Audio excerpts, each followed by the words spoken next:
Hi, everyone. Welcome to the podcast After Dark, where things get weird. And I have a host of weirdos here with me. Hi, guys. I know. I know. It happens. It just happens. Yeah, true. Sorry. Yes, and I'm excited for season 4, guys. I hope you guys are too. If you're on YouTube, you did not hear us on Discord, but this is the last time you guys are gonna see the background and restream. We're getting a whole new again because we change with the series. We're getting all new stuff. Mr. Art Director is working on that. In case you were wondering who Nicholas Gray is. Did you mess up?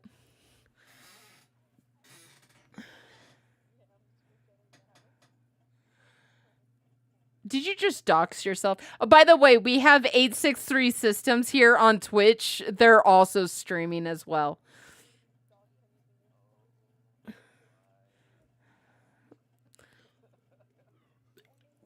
Ooh, we should do that.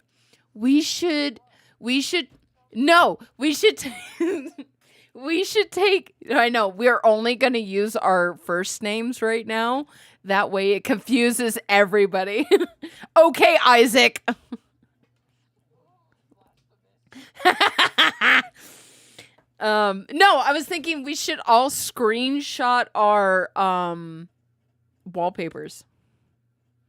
I want to see what your guys' computer looks like. I want to see how you have your files organized.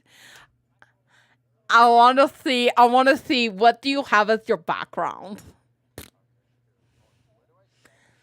A podcast recording.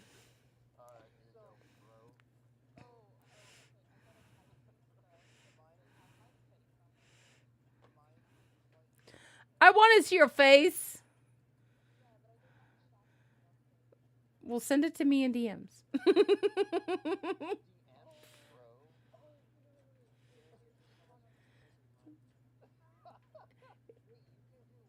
Oh. Yeah.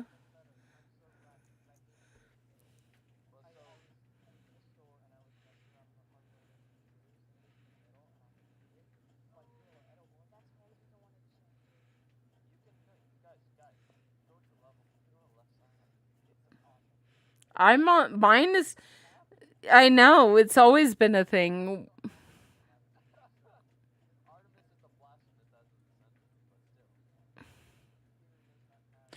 You know why? I actually like it in the center though. I like it. I don't know why. It's like because my arrow's never on the left hand side, so it just ding.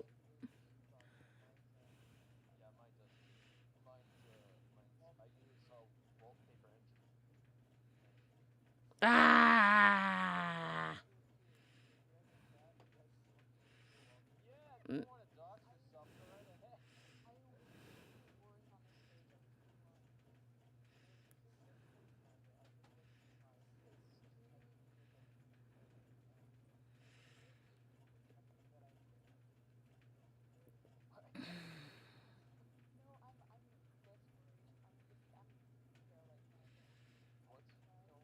Oh, somebody's asking me where I got.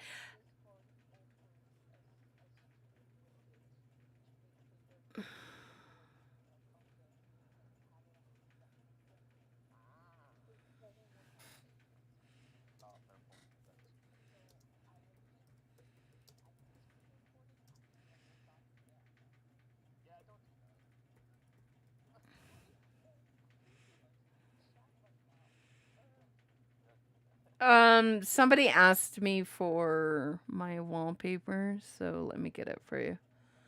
It's all 14 doctors. Oh, I forgot to unmute you. Yeah. I have to because we were in the Bro. middle of the meeting and for some Oh. reason when the Oh, yeah. countdown's going, you guys get the They get the Doxing importation, they get the importing audio. stuff is not useful. Yeah. Yes. Me casually scrolling through the chat, also me forgetting that I'm okay, that's it. I'm just gonna sorry chat, you're gonna have to I hope you're not voice blind like we are. You're seeing nothing. Ooh, someone posted their cell phone. Mhm. I have a moving ours- I have a moving wallpaper though. Oh, I have my dog. We have like 20. I have Matt. You know how Samsung has like cycling lock screens? Yeah. We have like 20 of them. Ooh. So every time we unlock our phone, I can literally just like cycle if I repeatedly click the lock and unlock button. Nice. Geriatric pterodactyl. I almost said pterodactyl. Pterodactyl has one of my art pieces as their Aww. back. You Thank did you. it. Like You that's did it, nice. Nugs. I did it. Here, let me see I if don't- I can get my phone. I without wasn't very doxing happy anything. with. So on the very bottom of that one, there's a yellow line because that's like Mhm. that's the border of the Matt and Ben, like the what's the name? The blending, how it blends with the background. There's like an outer Oh, yeah. glow. I I didn't move lost. it enough, and I didn't notice it until I posted it like everywhere. I'm like, Yes. oh, All right, here's my Yo. phone background. I'm not showing my phone background. That's way too personal. yeah. I bet it's your fiance. My fiance is there, but also my I thought you dog. yeah, I was Oh, like, I I thought wanna it was see your your doggy. dog. is more important. Mine is just My a picture Dugo. of the ocean, so mine's boring. Mine It says is it's Matthias. Just no, looking it mad. moves. No, it moves. It's It a probably live wallpaper, so it like. I love Okay, it. fine. I'll screen record it for you. My desktop is I just have a lot of stuff. I'm trying to find my old desktop. Like- Also, like, oh yeah. my god, ink! What the heck is that? What is this? Inky. Oh my god. It needs to be purged. I'm not looking. Should I be looking? It does need to be purged. Oh my god, there's so explain. many files. It looks like So you many. vomited all Oh. the files. We have that one tendency to just like, oh, I don't know where to save this. I'm just gonna save it on desktop and delete it later. It's Oh, I don't know where to VLC save media. this. I'm Bro. gonna save this on There, on Garrett. downloads, and I'll see it later. I see I it now. uploaded a video of the live wallpaper. I I'm gonna already say- have him. I'm gonna send you something that I think you're gonna like. You know what? No, I'll put it in staff chat. It doesn't show our face. 863 fans. So okay. Oh, for the yeah, people who you are did, joining us on Saraxa. 863 systems now. We are live along with the lovely Subject for podcast. They're live on YouTube. I What's will that? link that in a second. And most of the chat is talking through us to the Discord. So if you're not on the Discord, that's probably where you'll be able to catch along the conversation the easiest. Artie, are I you think she showing has us these on- muted. But yeah, enjoy the animated thingy that we made and look out for the Enjoy. names. Artie, are The you names will be showing these on YouTube? updated. No. Oh, okay. There's so many. Sorry, You- YouTube. You could just like. No, never mind. I could share my No. screen and dox how many messages I haven't opened. I don't get a lot of messages. Nobody like the only people that DM me is like the people that the podcast staff. Other than that, I'm just like not a lot of people send me messages. I was gonna be Which is like, nice. I was gonna be like, bro, I have fine. 1, Staff 2, 3, Especially you, 4, Artemis. 5, 6, 7, 8, 9, 10, 11 Yeah. messages I haven't answered on Discord. Artemis, look at staff chat. I'm gonna. You're gonna uh-oh, have I'm so being many pinged. questions. Oh, being no. Getting messages You're from gonna somebody. you're gonna have so many I'm questions. doing good, Zachary. That's not your face. That is. No. Oh, look, it's Revan. No, I'm serious. No, I'm you're gonna- covering your face. Oh, yeah, true. We had an actual photo of our face. I deleted that one before posting the screenshot. But wait, I did post a screenshot with We will the not little thing. confirm or deny One of whether the or not we know the photos colors on- of the season 3. I season know 4. I know them, no one else does. Yeah, we're True. kind of blind. I don't know Um, anything yet. I know them and Nick knows job. them. But the thing is like, okay, so we know the colors, but we don't know the vision yet. I don't know the vision yet because then I just know the colors. But It's our underkill art pink. my art director Nicholas Gray directly talks to Matthias about the artwork, and then even then he makes a projected guess of what it's going to look like, and then I get his projected guess. But then when Matthias released the season 3 artwork, Oh, that was fun. Nick was scrambling to get ours to look similar because it's one Oh, thing to man. get direction from Matthias, and it's another thing to actually see what it is. Oh, God. It was Ink, what is so in fun. what is in Snapchat? I'm gonna tell the story behind that.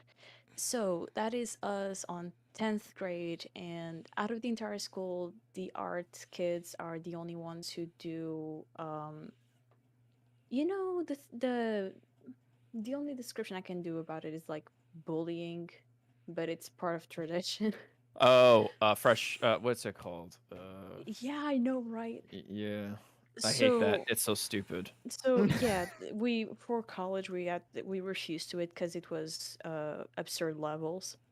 Mhm. But because the teachers on 10th grade were like, oh no, we control what they do. We're there to watch all of it. We trusted them enough to do so, and we You guys have so many emails. before our first ones Oh happened, my we were gosh. like super hopeful because we had heard of paint wars, balloon wars with Orby. the elders. We had heard of I'm sorry. literal battleship. No, are your god eggs, flour, and shampoo? The white thing in our head is an egg rotting.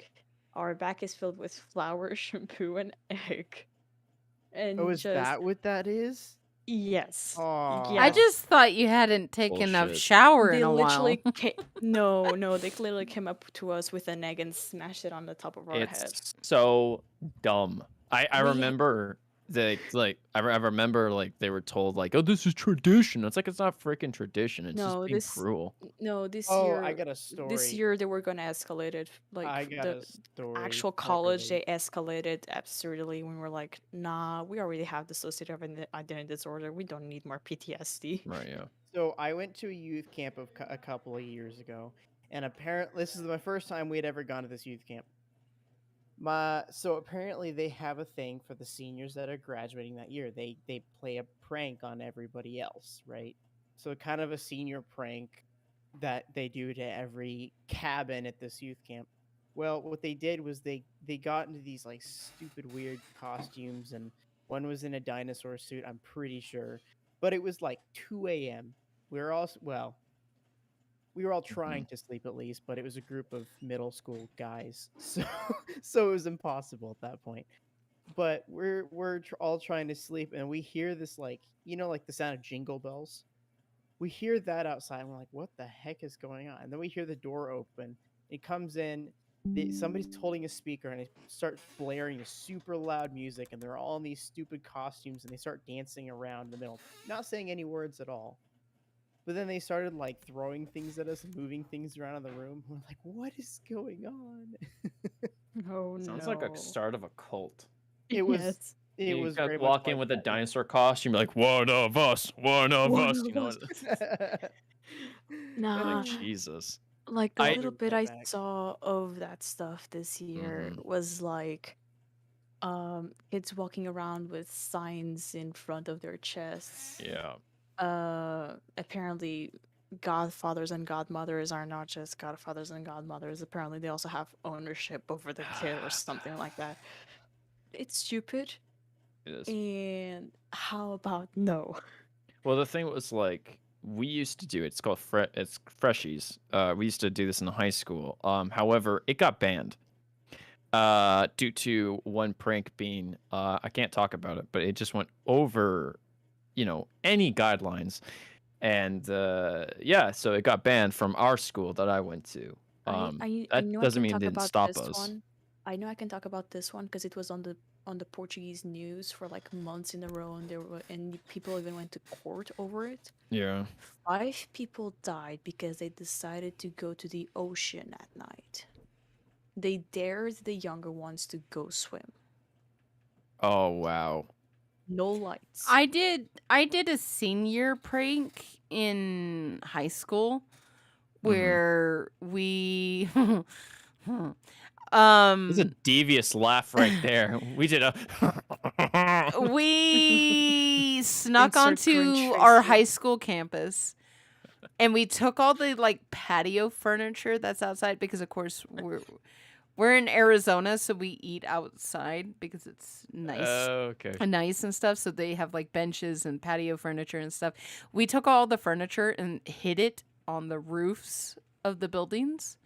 Oh my god. And then we also hid the trash cans as well. We sucked them up on top of the buildings, and there's like these awnings to cover the major sidewalks where people are gonna walk from classes because it's all open area. Yeah.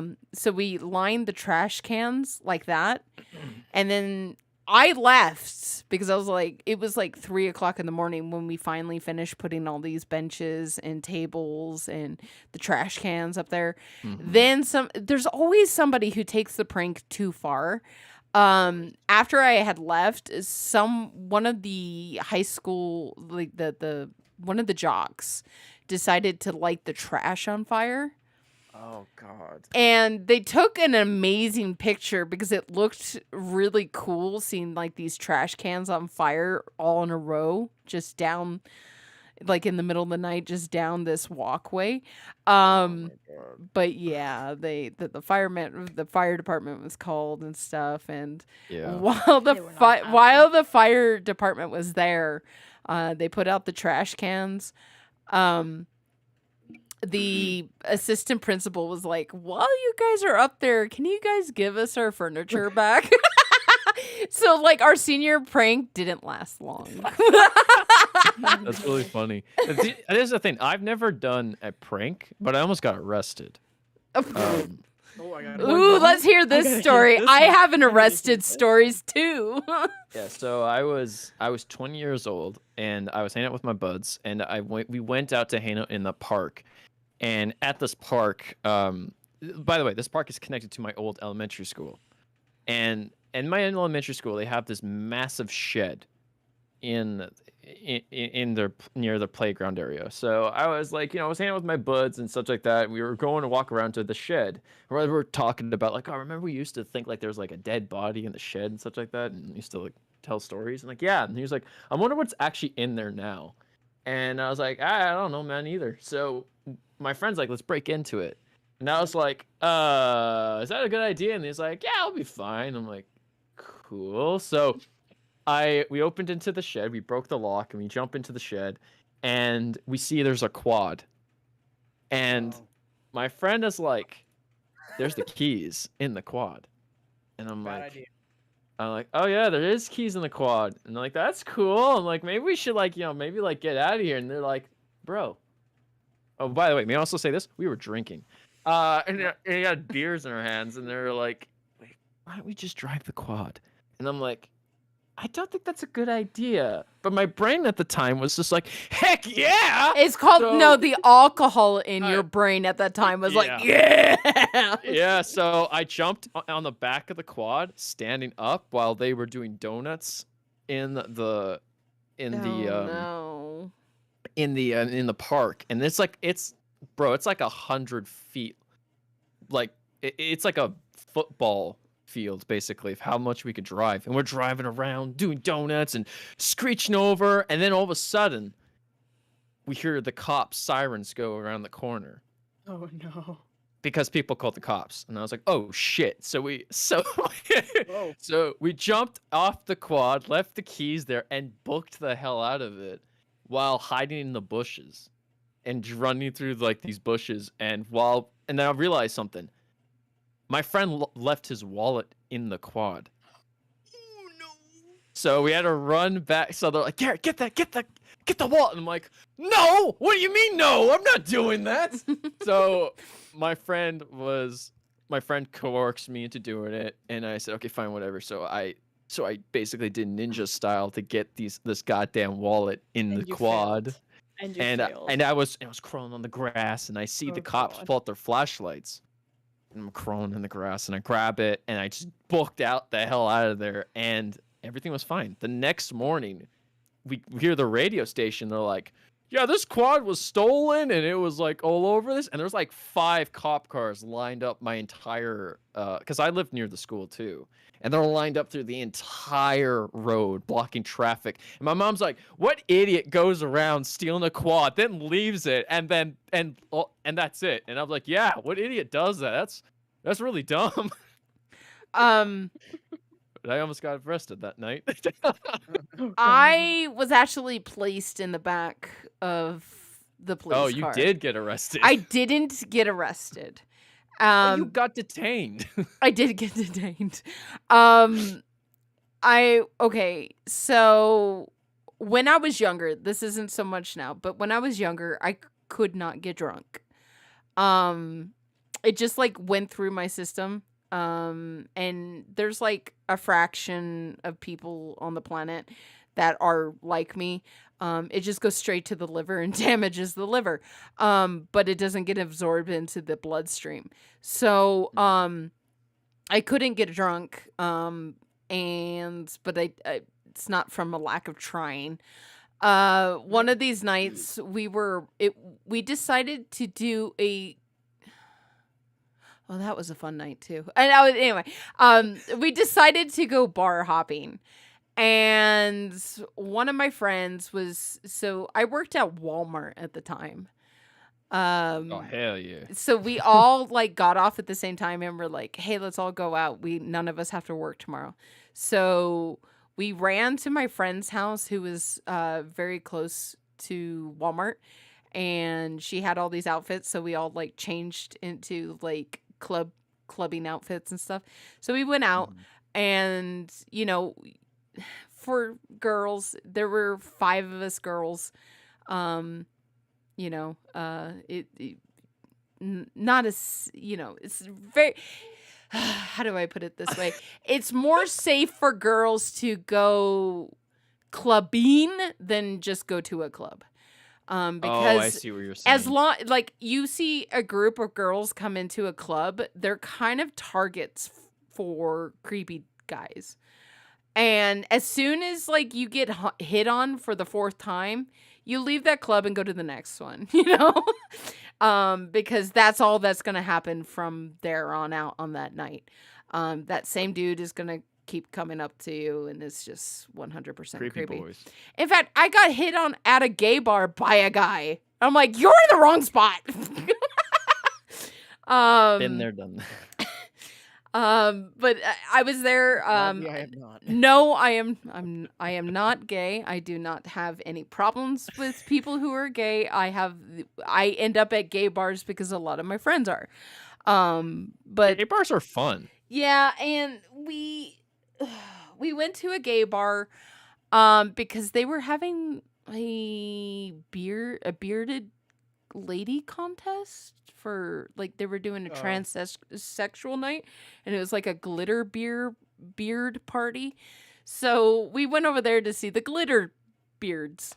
And then a guy came up behind me, slapped my butt, and I was all like, and I turned around and I almost slugged him in the face, and I was just all like, "No." And so we ended up leaving like right in the middle of this like glitter party. But one of my friends did not want to leave because she was chatting up a girl and she was really interested in this girl. But Rosa like, nah, I don't feel safe here. I'm your driver. I'm your designated driver. I'm not drinking tonight. We're leaving. And so she's all like, okay, call me. And they exchanged numbers. While we were leaving, though, we all got in the car and I was like, okay, I've had enough. You guys are all now fun drunk. If we go to another club, you guys are going to be annoying drunks. So I was like, well, let's just call it a night.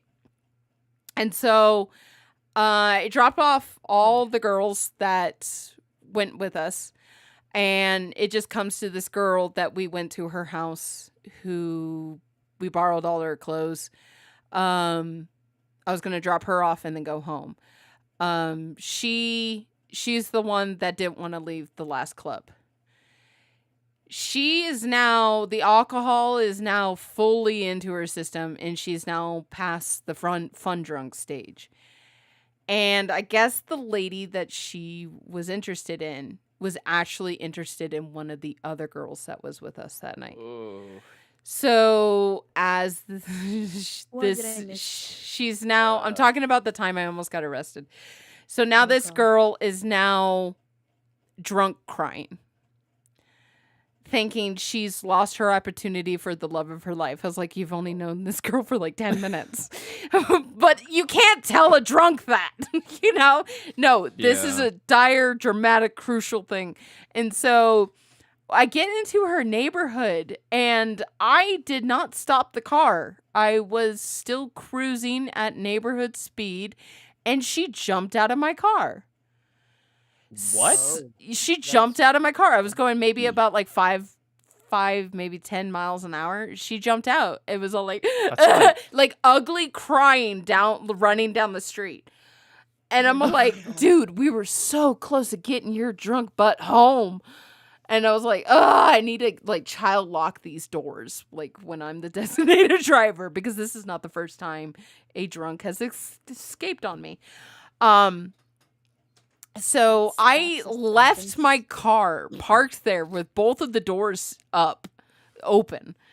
I left my car parked, ran after her to get her. She's just like ugly face crying down the street, like, and I guess just moments later, somebody had come through racing in this neighborhood.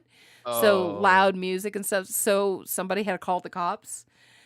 And so this cop turns the corner, sees this car parked in the middle of this neighborhood street with both of the doors open and two ladies running down the street. And one like scream crying and the other one making threats, which was me. I'm like, if you don't get the COVID, like I was not happy. I wasn't like, hey, you should get in the car. I was, yes. So, yeah, I okay. got detained. My friend who was ugly crying got away from the cop by hopping some walls. I unfortunately am night blind. I'm night blind. So as soon as you leave lighted area, I'm blind as a bat until my eyes adjust, and it takes a lot longer for my eyes to adjust. So I can't like run away from a cop, and he has my car back there with the keys in it. I'm not gonna run away from the cop that, you know, is like parked right next to my car. So I Why are you stopped. running away from the cop in the first place? Well, You I was didn't do trying to anything get wrong. her. I was trying to get her, and she like, I'm like, you're making it worse, you freaking idiot.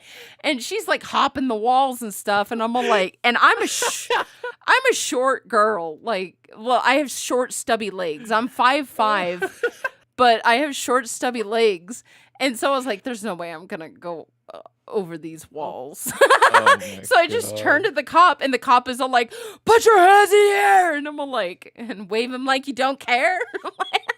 Oh my. And so he detained me for that comment. You should not be watching this. You're Isaac. No, like, honestly, do something. do something. Oh, people going crazy. Parkour. Okay. Parkour. At the end of the day, guys, listen to our stories and don't do them. Yeah. No, make your new one. Make new ones. No, don't get arrested. the thing. Don't Yeah, get don't. arrested. Yeah, don't get arrested. Don't do stupid things. I made him like, look, man, that could have been bad. I was in my 20s. I could have like I actually was had in my jail 20s time. too. But you didn't do anything. You didn't do anything wrong. Oh, want to hear a time I did do something wrong?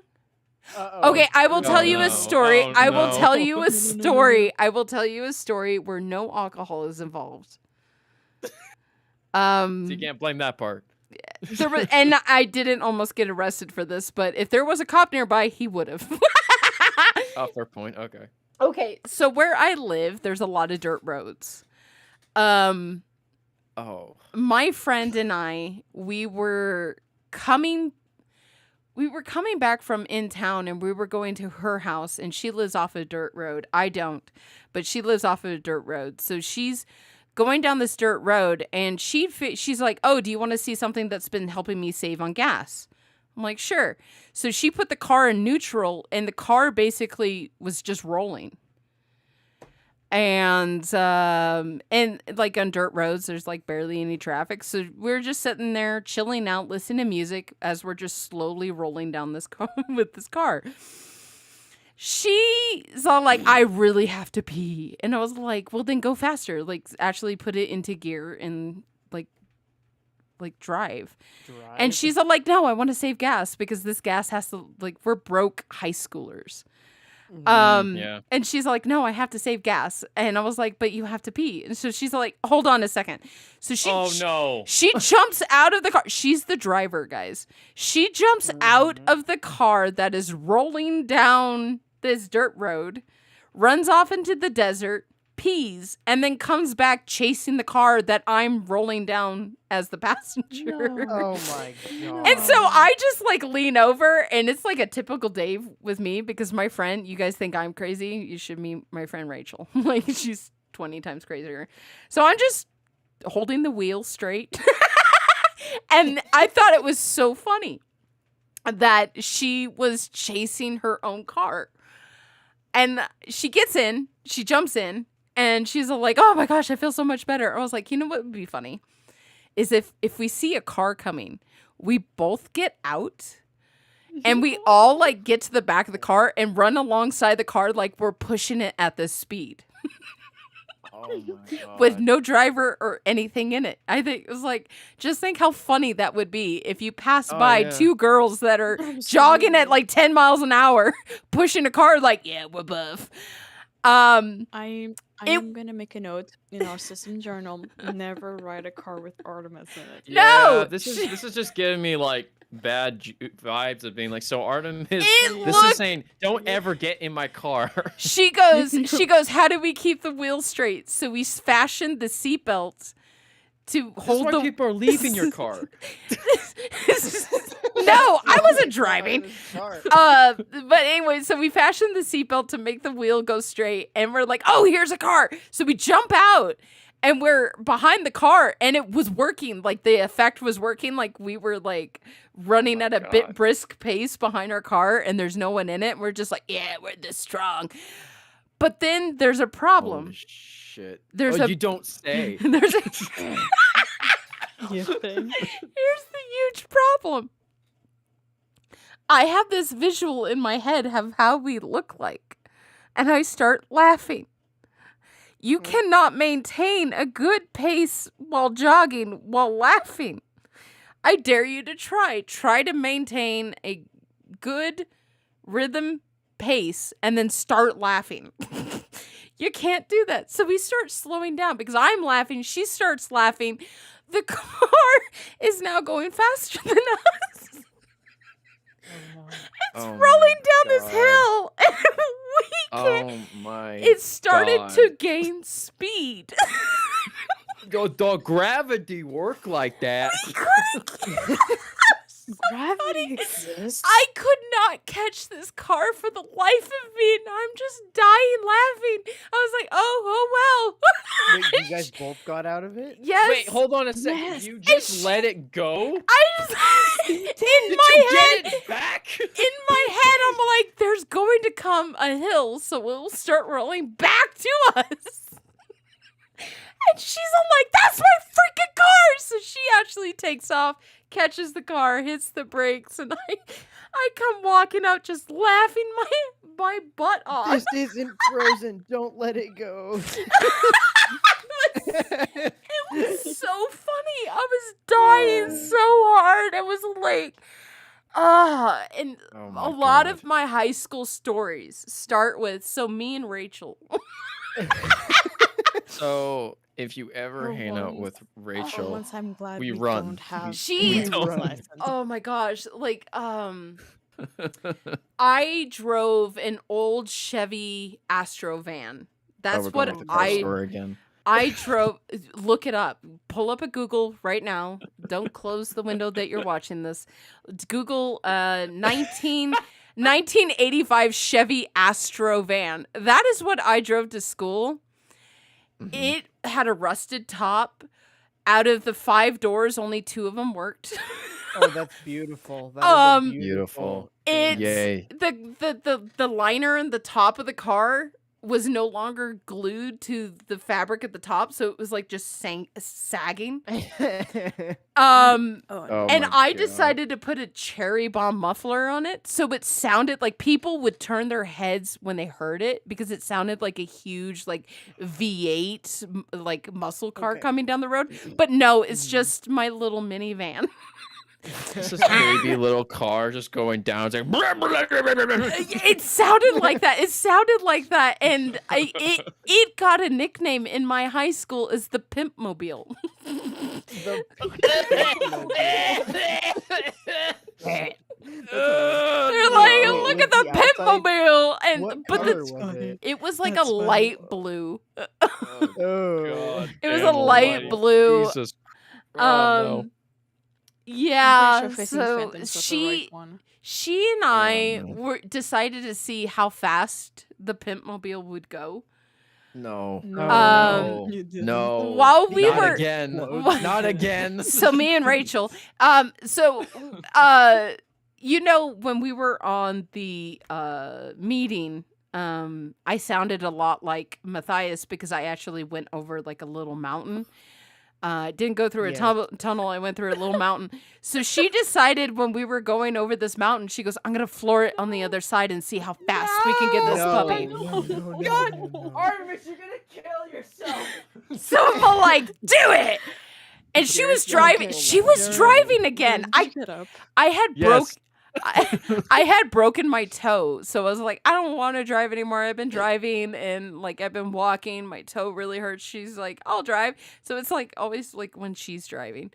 Mhm. So Okay. she Just Rachel floors individual it. is dangerous. She Ugh. floors it down this hill. And we got it to go up to 71. Wow. I'm trying to think what that is in kilometers. That's about I'm 140 making- kilometers, I'm I gonna think. see. making the math for you. Hold on, let me ask. Oh yeah. I don't know I miles. forgot I don't that- know miles. What is 71 Mm, miles per hour in kilometers? It's 112. Oh, that's 104, Yeah, it's not that bad. 114. No, Oh, that's it's not that freeway bad. It speed. wasn't that bad. bad, but if you were in it, you could hear that cherry bomb muffler, like the engine. The engine was like, ah! And the car was shaking. It like what? Yeah, it That's worked scary. very. And Good job. what's funny to me is like we were going downhill, and that's as fast as it could go. That's kind of sad. It's Ugh. like, bro, come on. Why do we keep letting Rachel drive? Oh man, where's so Why do we keep letting you both drive? Yeah, seriously. I have never had an issue. Sure. Except multiple wait. people left your car. I hit a kid on a Yeah. bike. Oh my Oh. gosh. Party. I have never had an issue with the bike. Oh, I did hit a kid with a Oh, bike. Okay, well, no, in my defense, so the I'm cop wrote me a disappointed. ticket and said that.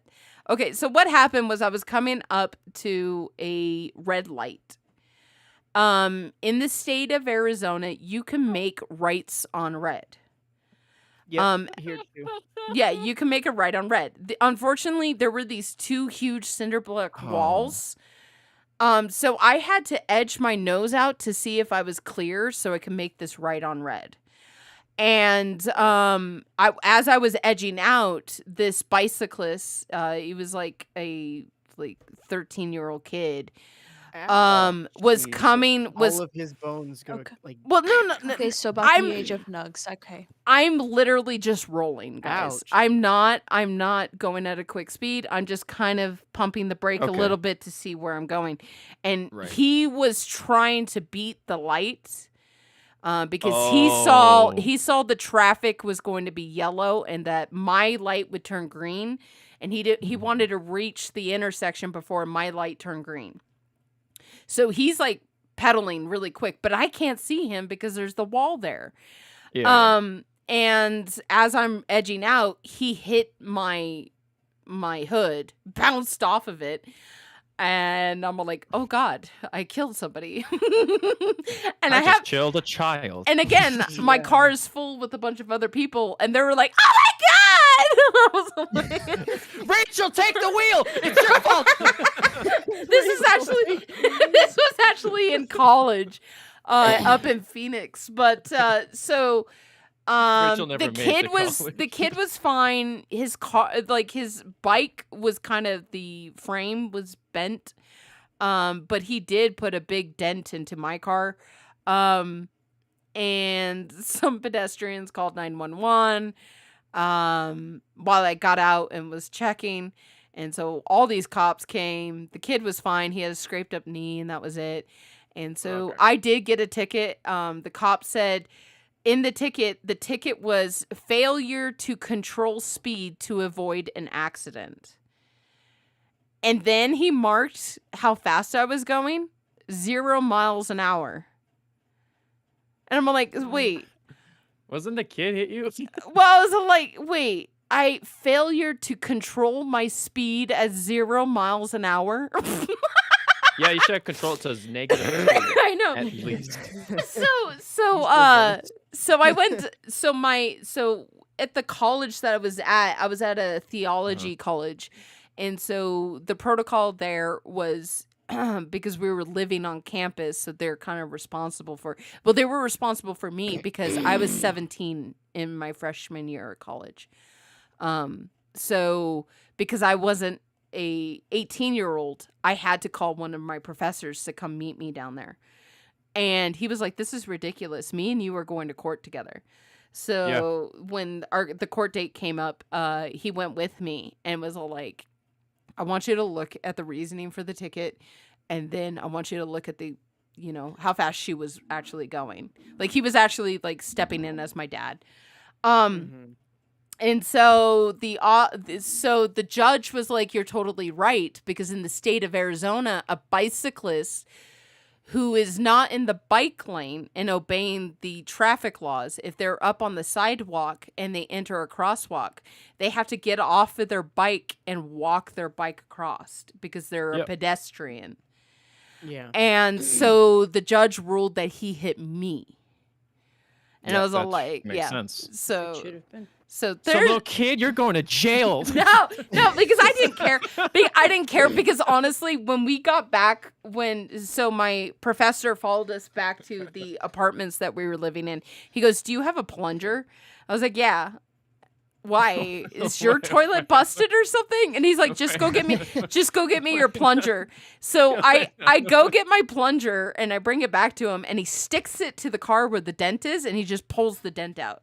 Oh, okay. I was like- very curious of what the hell you were talking about. I You know. said, I like, was like, you got a plunger? It's like, what? you're what are you gonna amazing. do? But yeah, so there's an actual story where Rachel was not driving, but Artemis was driving. I have a equally petition here. dangerous. I want a Equally petition distinct. here. Okay. Oh A god. petition to have story time with Artemis. At least one Yes. podcast where she talks about the craziest shit that has happened to her. Hey, god. Garrett, we're live. Oh wait, it's after it's dark, isn't it? Well, I mean, So, 'cause- sugar, honey, shit's okay, damn's okay, but not Not the other one. yeah. Is it? Okay. Yeah. The craziest things that have happened to Just Well, just okay. looking out for the audience, okay? With the crazy, I'm sorry. the craziest It's thing I have okay. ever done. Uh-oh. Well, while do you think of it? Save it Creative for season 4. podcast Save it mean for what? season 4, episode 1. Wait for season 4. Have, I- have, have Oh, we told sorry. the McDonald's story? The McDonald's story? The McDonald's story. The French McDonald's story. Oh, oui. I- No, I. I do not wee wee. I only wee wee in the toilet. Bonjour, mademoiselle. I Bonjour, monsieur. I don't know any McDonald's story that involves a Okay. French McDonald's for one thing. Okay. Tell the story. This one is Here we go. ninth grade.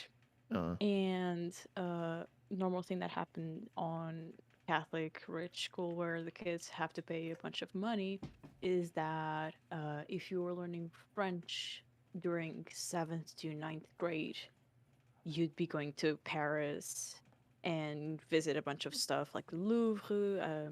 You get an entire day on Disneyland, which I'm gonna go back to later. Just visiting a bunch of monuments and stuff. And besides our poor attempt at speaking French with one of the waiters of the breakfast thingy that they have at the hotel, there's the McDonald's incident. okay. So, imagine you're a bunch of kids that come from little old Portugal, 2 hours of difference from France, and you go to Disneyland, you have the best day of your life, you waste all of your energies, including the fact that every single ride you went into, you had to text your teacher. But it's fine, roaming wasn't a thing anymore. And like, just honestly, just you waste all your batteries. And you get to see the midnight fireworks, and then you leave.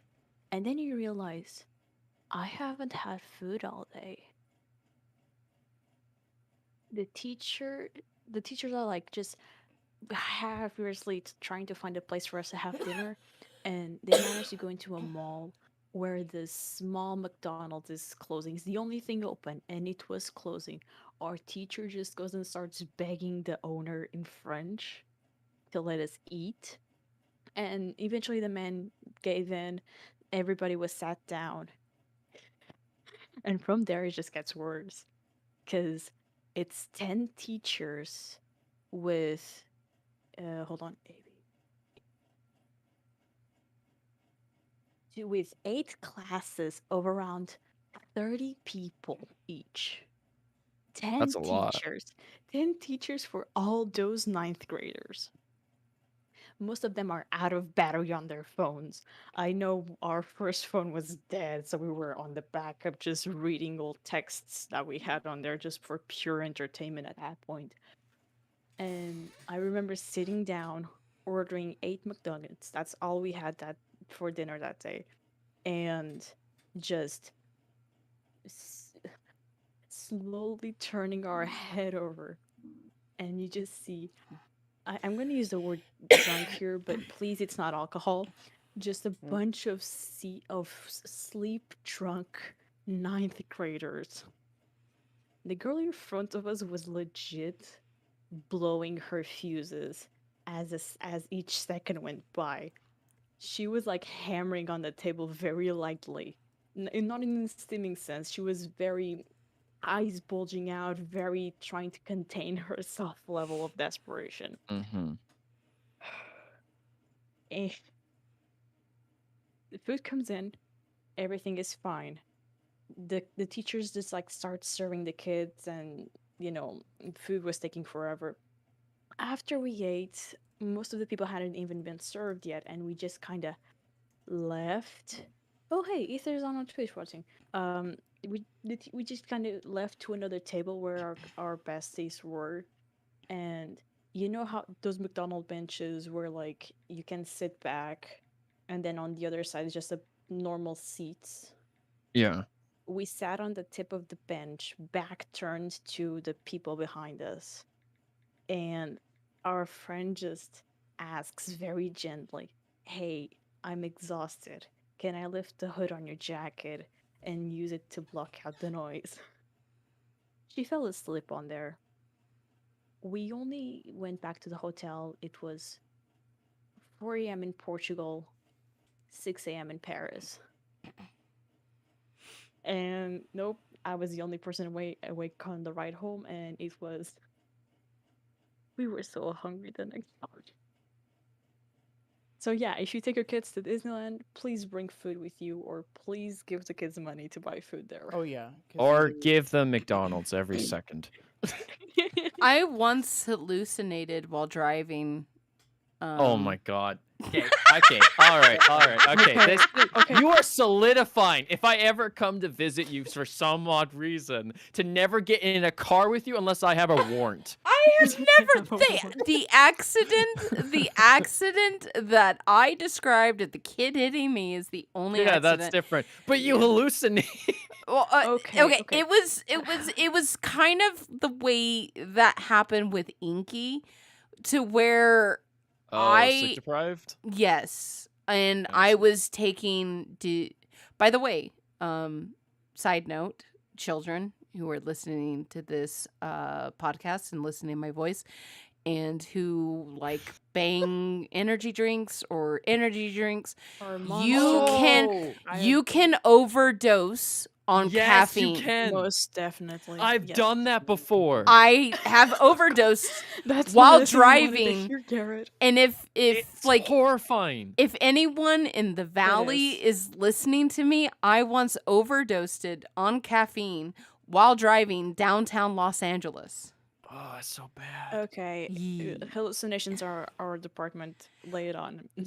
Well, what happened was, okay, so again, this is all like I stopped doing like dangerous things with vehicles and stuff like that. Like about 25 between 15 and 25 while I was driving, those 10 years I was reckless. I'm sorry. You realize, like, I'm not dead yet. Maybe I should stop being dumb. But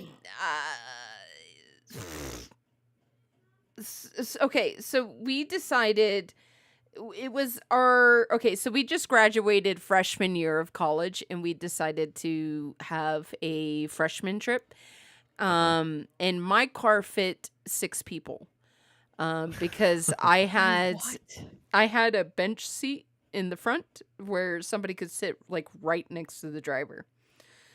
And it had seatbelts and everything, so it was, it's safe. So it was me and 5 other people. We decided we wanted to go to Six Flags, which is really funny when you think about like where Six Flags is in California. But and what we're talking about, what this podcast is about.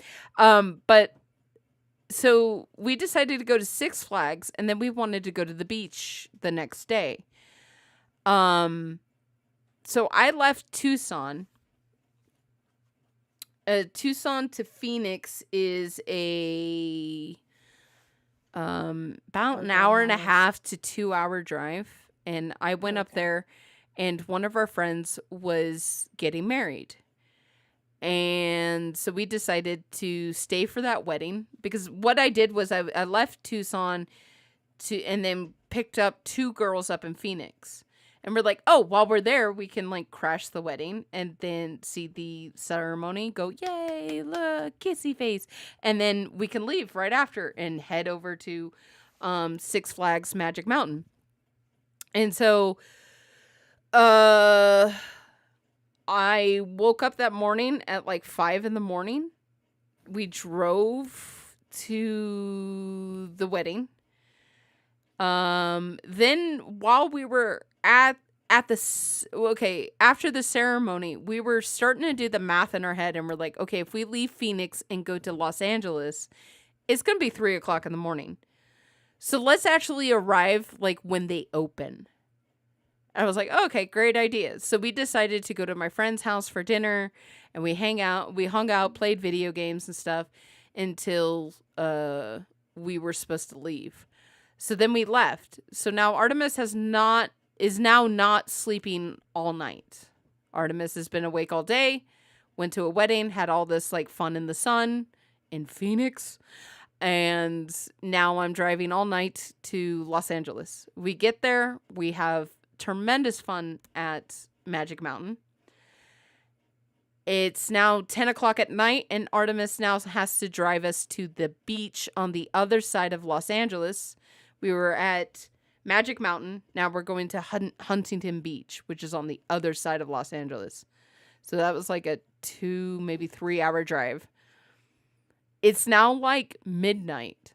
I have not I have not slept in days. And I've been, it's exercise, going to a theme park, going to a wedding in the middle of the sun. Like, I'm exhausted. So I'm like pounding all these energy drinks, and I got a 5-hour energy in the span of an hour. I had 3 Red Bulls, 2 Monsters, 2 5-hour energies, some kind of tea that had caffeine in it, and an apple.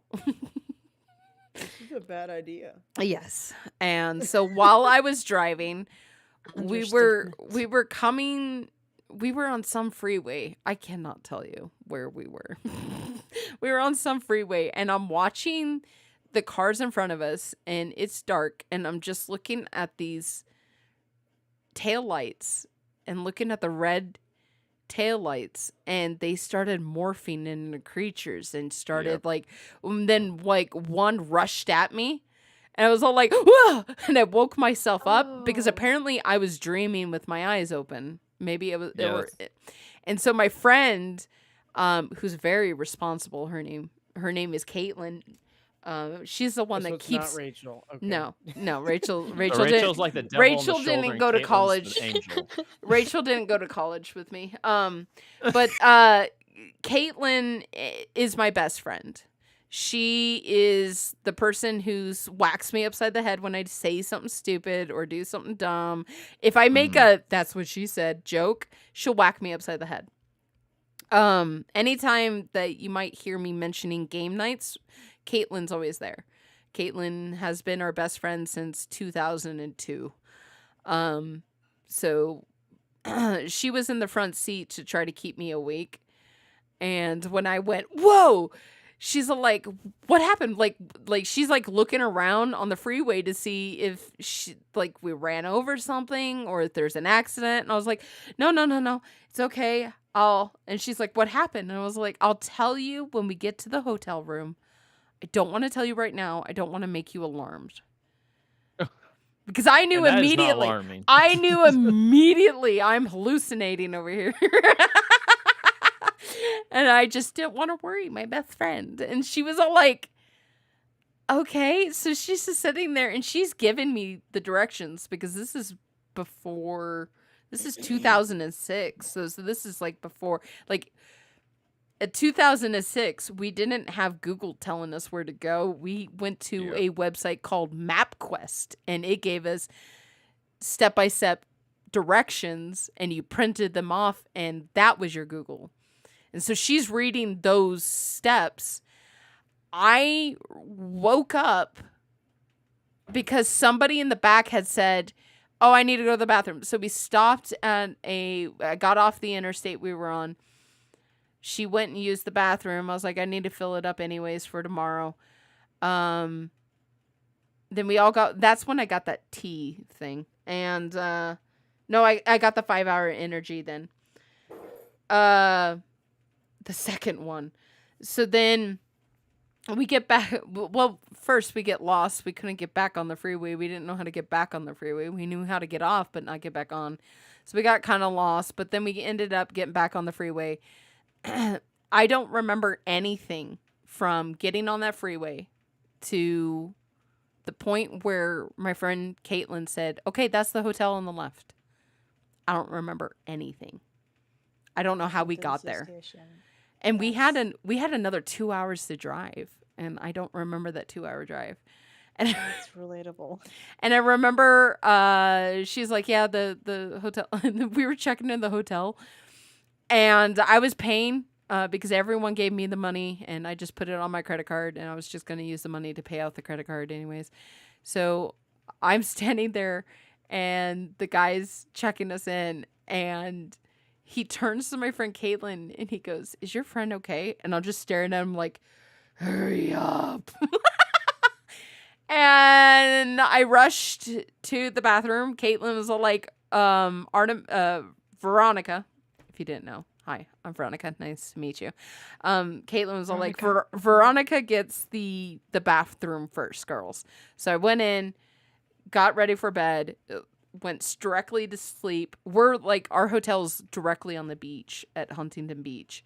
And I woke up in the middle of the night. It was like it was about 4 a.m. and my heart felt like my body, like it felt like it was going to explode because of all the caffeine I had consumed.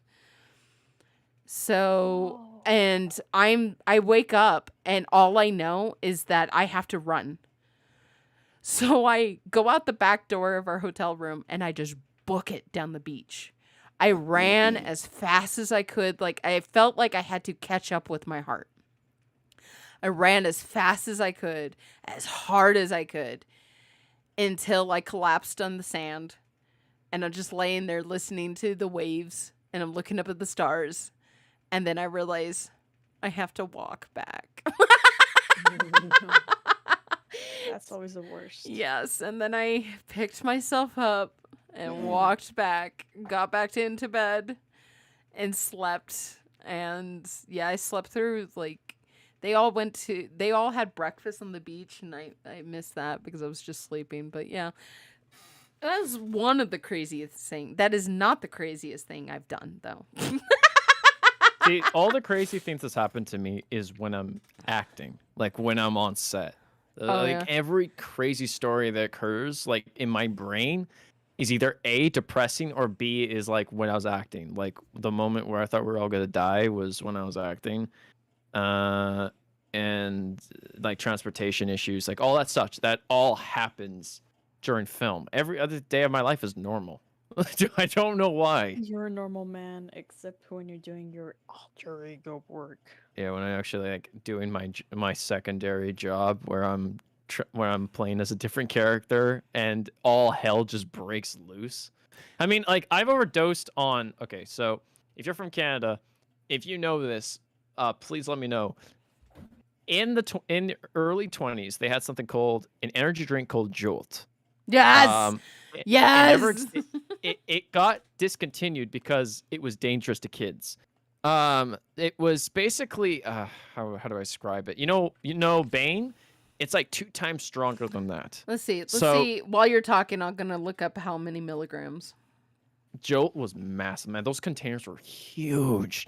So basically, me and my friends went out to hang out, and we all were like we were in elementary school, so we were like going for a sleepover and shit, playing video games and such. And so we're like, yo, let's get some Jolts before we go. And I said, yeah, that's a cool idea. So we all get Jolts, and I get 10,000 milligrams of caffeine per fluid ounce. Yep. 10. It's a lot. Yeah. That's gasoline. So I got 3. Well, sorry, Yeah, 160 milligrams per fluid ounce. Sorry, I was reading another. That's gasoline for humans. I got 3 Jolts. And so we go and we hang out in my friend's house, and I'm chugging down these things. I chugged down 3 of them in like a solid hour. And I don't feel the side effects at all until it hits you hard. And I was like, oh, bro, I gotta go to the bathroom. Like, okay, no problem. I'm going to the bathroom, and I remember the walls just like meshing into a blend. And I'll tell you what my comment was to my friend afterwards. And I go to the bathroom, I come back, and I was like, bro. They're like, what happened? I'm like, bro, you won't believe this. I just peed a rainbow. And they're like, what? And they're like, yeah, bro, like it was rainbow. And I'm like, I think I'm a god. And they're like, what did you drink? And I'm like, bro, I had like 3 Jolts. And like, you had 3? And I'm like, yeah, man. They're like, bro, you're only supposed to drink 1. And so that entire night, I did exactly what Artemis did. I ran outside, and I was like doing push-ups. And I remember like I jumped on trampoline for like an hour and a half. But man, that's real. It's real. pissing rainbow, man. It's real. It's real. It's real. It's real. It's a crazy experience to be high on caffeine. Like it's terrifying. Because I also thought I was gonna get a heart attack too, and I was like, Yeah, Kennedy, you can talk whenever. It's okay. Yeah. Please talk. "No, Kennedy." No, I'm just kidding. You're so mean. I'm kidding, Kennedy. You can talk at any point you want. Do you have any crazy stories, Kennedy? Yes. Did you almost die, Kennedy? Oh, no. But this actually happened a couple weeks ago. Well, did we almost die? Possibly. It could have. We could have. But did we know? So this was over spring break, this was 2 weeks ago, I'd have to say. One of my best friends was actually having a birthday party, which was at a hotel and was close enough to walk to 3 different gas stations. 2 of them are across the road, and we only went there during the day. We went to the closest one 7 to 8 times in one night. The first time we went, one of my friends thought that the cashier was cute, so we kept going back because she really wanted to, and she thought that was really funny. Oh god. The last time that we went, it was just my friend and I, the one that thought that he was cute, because the other ones were cold, and we were swimming all night, so they were all cold. They just wanted to stay in the lobby. And it was also 10:30 at night.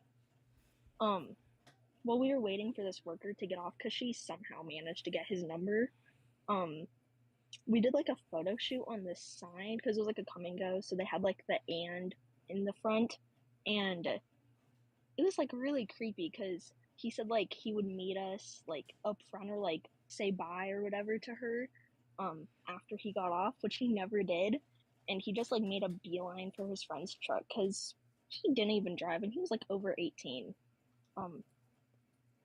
So later that night they were texting, and my friend didn't even know his name, and he was saying "I love you" and just getting really deep. And then one of the next days he sent her a text with a random location saying that he was gonna find our whole friend group that was there, and she ended up blocking him. Jeez. Jesus. Jesus. Okay, so to move off of crazy things that we have done before I start losing subscribers. You Uh mean gaining subscribers? maybe, who knows? It depends. Do we want those people on here? I don't know. They're moderators. One of to kind of switch gears, is there any extreme lengths that anyone up here or in the chat that you have gone through to gain the attention of somebody that you fancied? Sorry, what? Have you gone I know to what any she said. extreme lengths to gain the attention of somebody you fancy or crushed on? Define extreme. I cannot say yes. What's the craziest thing you have done for love? The Oh, things we do for love. Sorry. Okay, well, the thing is, the craziest thing. Brett got my approval. That was it. I broke the law. No. You broke the law. Can we do one last talk on drinks and talk about No, the thing we oh spoke on your stream, God. Garen? No, let's change Please. the subject. Yeah, This- what No, it's non-alcoholic, I promise. It's just Oh. funny. What's that? Garrett's face of desperation. Dusty gave us the idea. Blame Dusty, not us. Okay, so Garrett's stream, we're all chilling, and someone mentions an appetizer. How's this?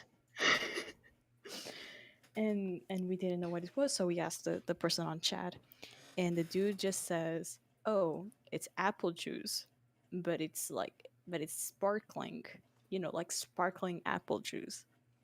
And someone in our brain, I'm pretty sure it was one of the kids, just goes, "Oh, that sounds a lot like the champagne they used to give at us when we were kids at like birthday parties and stuff.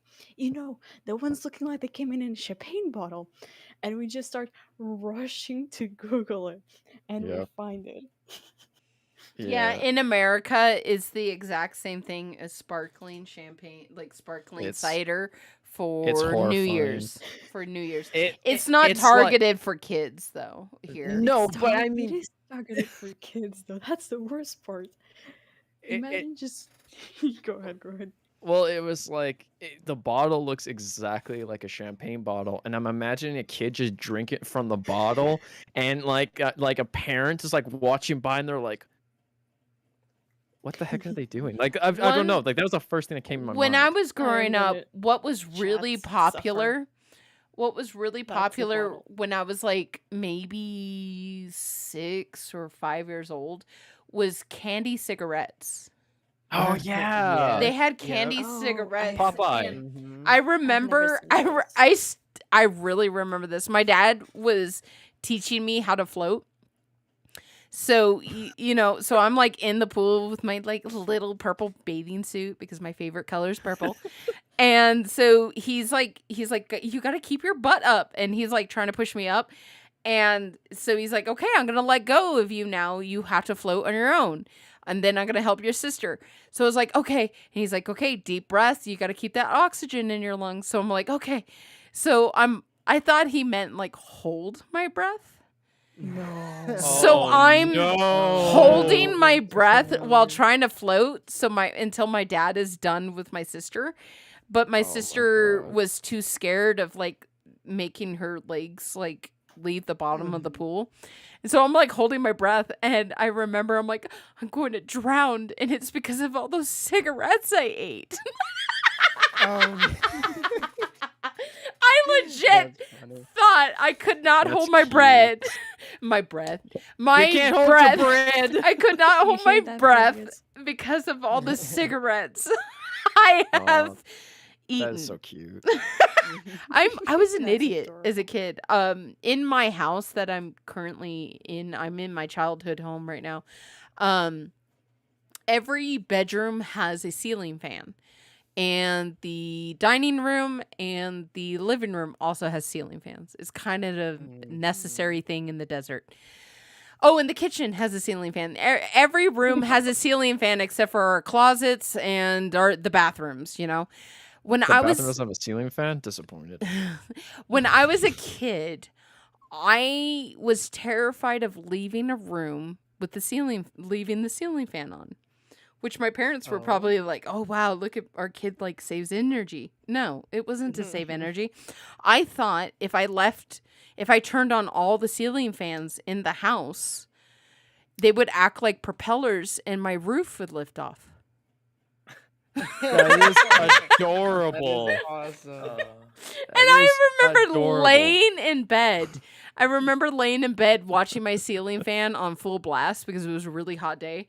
And it was like nap time or something like that. And because I was like laying down in the middle of the day, and I remember just watching the ceiling fan, I'm like, I can kind of see the roof is cracking. It's going to lift off. Like It's happening. Mayday! Mayday! because I was just thinking, I was like, if I have my ceiling fan on because it's hot, my siblings do too, and my mom is in the living room watching TV. Is the kitchen one on? Is the dining room on? Like those are the only two rooms, and I'm like, oh my god, it's gonna leave. That's so cute. That Oh. is funny. I had something similar, but it wasn't ceiling fans. Like when I was a kid, I loved roller coasters and rides, and we lived in a city that doesn't have any of the stuff whatsoever. So we were bored kids one day, and we're like, "Hey, you know what's a good idea? We should make a ride." And my sister was like 7 years old, and I was like 5 or 4.5, and I was like, "Yeah, that's a good idea." And she's like, "You know what we should do?" So hold on a second. So my sister goes in the basement. My dad has an old office chair, but it was so old that the chair actually broke off of it was just the chair. It wasn't like the actual legs and such. So it was just an empty chair. And so basically, my sister goes into my dad's bedroom. She grabs a bunch of belts, grabs a bunch of ties. And she's like, okay, get inside. I'm like, okay. And I'm very excited. And she straps me in using like 4 belts and 4 ties. And she rolls me near the edge of the stairs. And my stairs, I have like 20 steps down the stairs. And it was on carpet. My sister's like, okay, get ready. Okay. She's like, tuck your head in. I'm like, okay. And she pushes me down the stairs with this chair. No. And it rolls down. And bro, that thing was going fast. And I slammed into the wall. And my mom hears this commotion. She runs down the stairs, sees me. I'm stuck in a chair, strapped in with ties and belts and everything. My mom screams. She's like, "Oh my God, Garrett, you okay?" She runs towards me, and I look up at her, and I'm like, "Can we do that again?" Oh my God. And my sister got us like, "Don't do that again." My mom leaves to go get groceries. We kept doing that every week. She kept pushing me down the stairs in that chair. On Discord, I want to read a Heck yeah. comment. Abby Kadabi, by the way, awesome name. Abby Kadabi said, Abby. so in high school, I was obsessed with this new boy who came to my school. Like, obsessed. He joined cheer team. I joined cheer team. He loved basketball. I learned all about basketball. He adored track and running. I ran, and I'm chubby, so running was not a good activity for me to be doing. Aw. Actually, it's a great activity for you to be doing.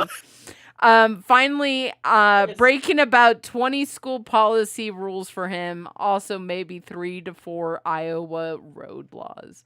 Oh, Dang. damn. Okay, I have to say, like, in my 20s to 30, okay, anyway, at 20s to 30s, I gained a lot of weight. I think the heaviest I got was 315 pounds. And what stopped that was I was just like, I'm gonna run. And the first run couldn't make it past my driveway, and the next run I went a little bit further, and you just go a little further every single time. The only thing is like the motivation to do it is to break those bad habits into doing it. And the thing is like I've gone through some depression over the last couple of months, and I've stopped running. And I think one of the reasons why I started going through the depression is because I stopped running. Stopped getting that serotonin and endorphins that exercise brings you. So in the past like couple of weeks, I've started running again in the morning, and boy, am I out of shape.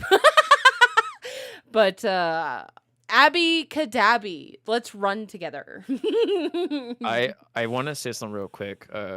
Cohen said, "Wait, ceiling fans are real? I thought they were a cliche in American coming of age films. No, Is it just a normal fan, but for a ceiling?"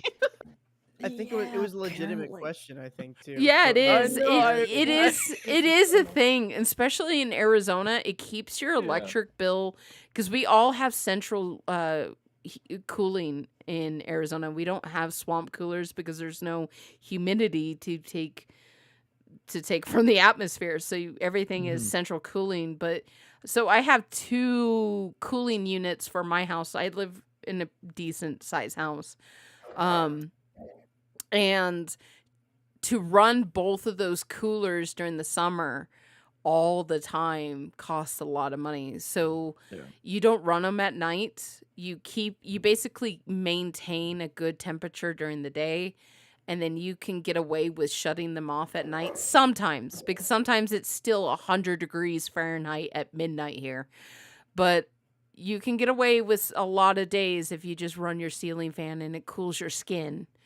And you don't use blankets. So I just read that and I thought it was just funny because I was just. I think I asked them too in the chat. I'm No. like, is this a legitimate question or are you just? Oh, I'm sorry. No. I'm not making fun of you, Cohen. I just thought it was Yeah. funny. If I didn't have American and Canadian friends, and if I didn't have family members Like the only place I have seen ceiling fans my entire life was one in the kitchen of my uncle's house, who I only visited like once every 3 or 4 years. So most of the times I was even questioning if the memory was real in the first place.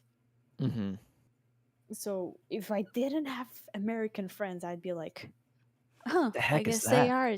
I guess they are a TV trope. That's interesting. I never really thought about that because I thought it's like ceiling fans were just universal, right? Like everyone, like almost all houses, because like Japan has ceiling fans, like almost a lot of places do. But I guess there are places that don't actually use it because it's not really useful. In big cities, it's just you're better off running with one of those portable heaters slash fans, which is our Ah, case. fair point. Fair point. Yeah, Cohen is from Scotland. Oh, whoa! So You're yeah, from Scotland? yeah. So if you ever come onto the Discord and you see that I'm playing Ark with my ex-boyfriend, who's from Dunfermline, and Dunfermline, Scotland, and he gets his fan out maybe the month of July. He'll have a fan on him, because I can hear it just blowing onto his microphone. Yeah. But yeah, you can get away with that. Scott. The only thing is like when I was living in Scotland, I was living in there during the coldest months. I was never there during the summer, and that was stupid of me. But Okay, yeah. I think I'm actually gonna head out. The Lord Nugget himself is leaving. us, Lord's Nuggets. guys. Lord Nuggets. Actually, serve the It's Lord Isaac, Lord of the Nuggets. Lord of the Bye, Nugget Man. Lord of the Nuggets. I hate your Bye. guts. Bye, You have, like, 5 people Nugs. hating your guts Hey, right now. Nugs. Nuggets. We'll Shoo. see you Go next away. season. Go. See you next season. See you next See you season. next season. Please Yeah. don't See come you. back. Whatever. Please don't come back. Please. No, I won't come back. I'm just kidding. Bye. Good. You better come back. All right, You're bye. on your own for the next season. Ugh, Okay, I guess. Whatever. it's gonna be more chaos then. Yeah, Yes, it it is. is. There's no structure anymore, guys. It's just gonna be Artemis talking for 4 hours. Sir Bredis, my breaking the law story. I went on a trip with a bunch of my friends and my future girlfriend. We went your future. Well, how do you know that? Whoa. How do you? Yeah, how do you know that? That's not your way. We got a Deb here. We went into the beach of Glaveston. Present. It was nice, and all the boys decided to go and impress the boy. Wait, all the boys decided to impress the boys? Because Damn, man. wait, the boys were in bikinis? Oh, this is a great story. Oh, he changed it.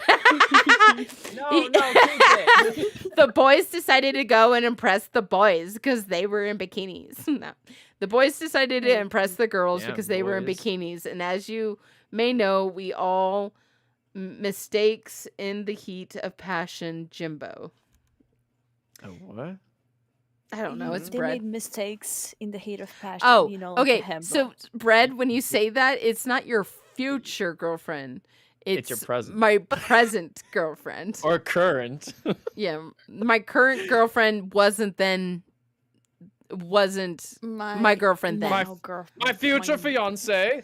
My future.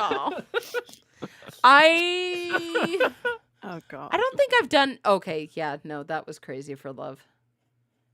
I have not done anything crazy for love. I don't want to except share. money-wise. I don't want to share the craziest story that I have ever done because it might encourage people, or it might encourage people to judge me really hardcore.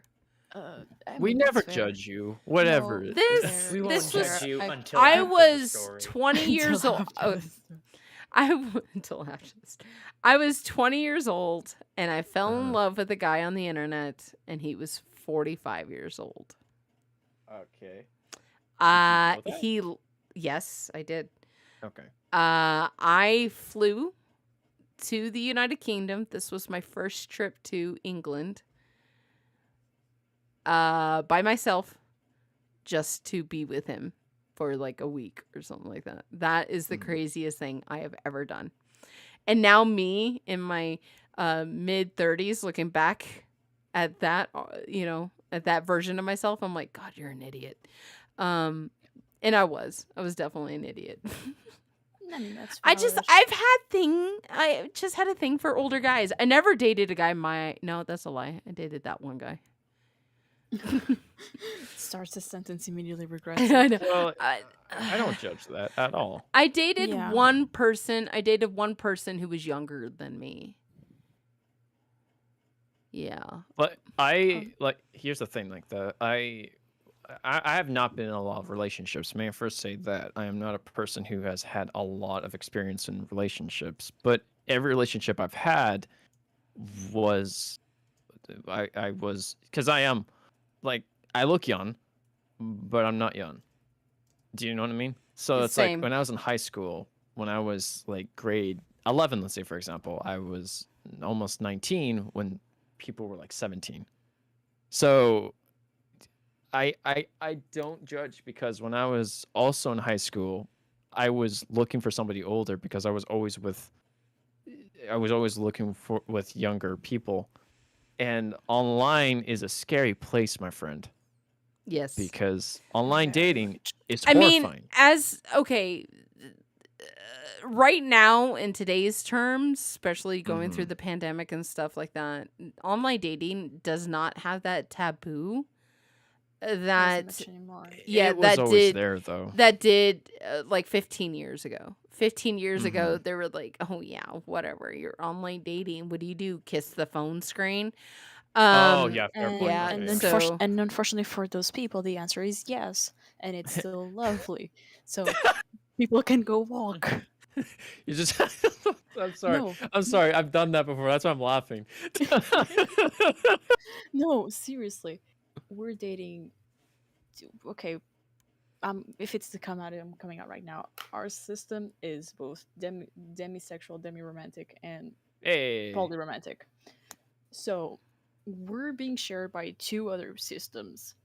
I'm not gonna explain the relationships between alters because that's a mess.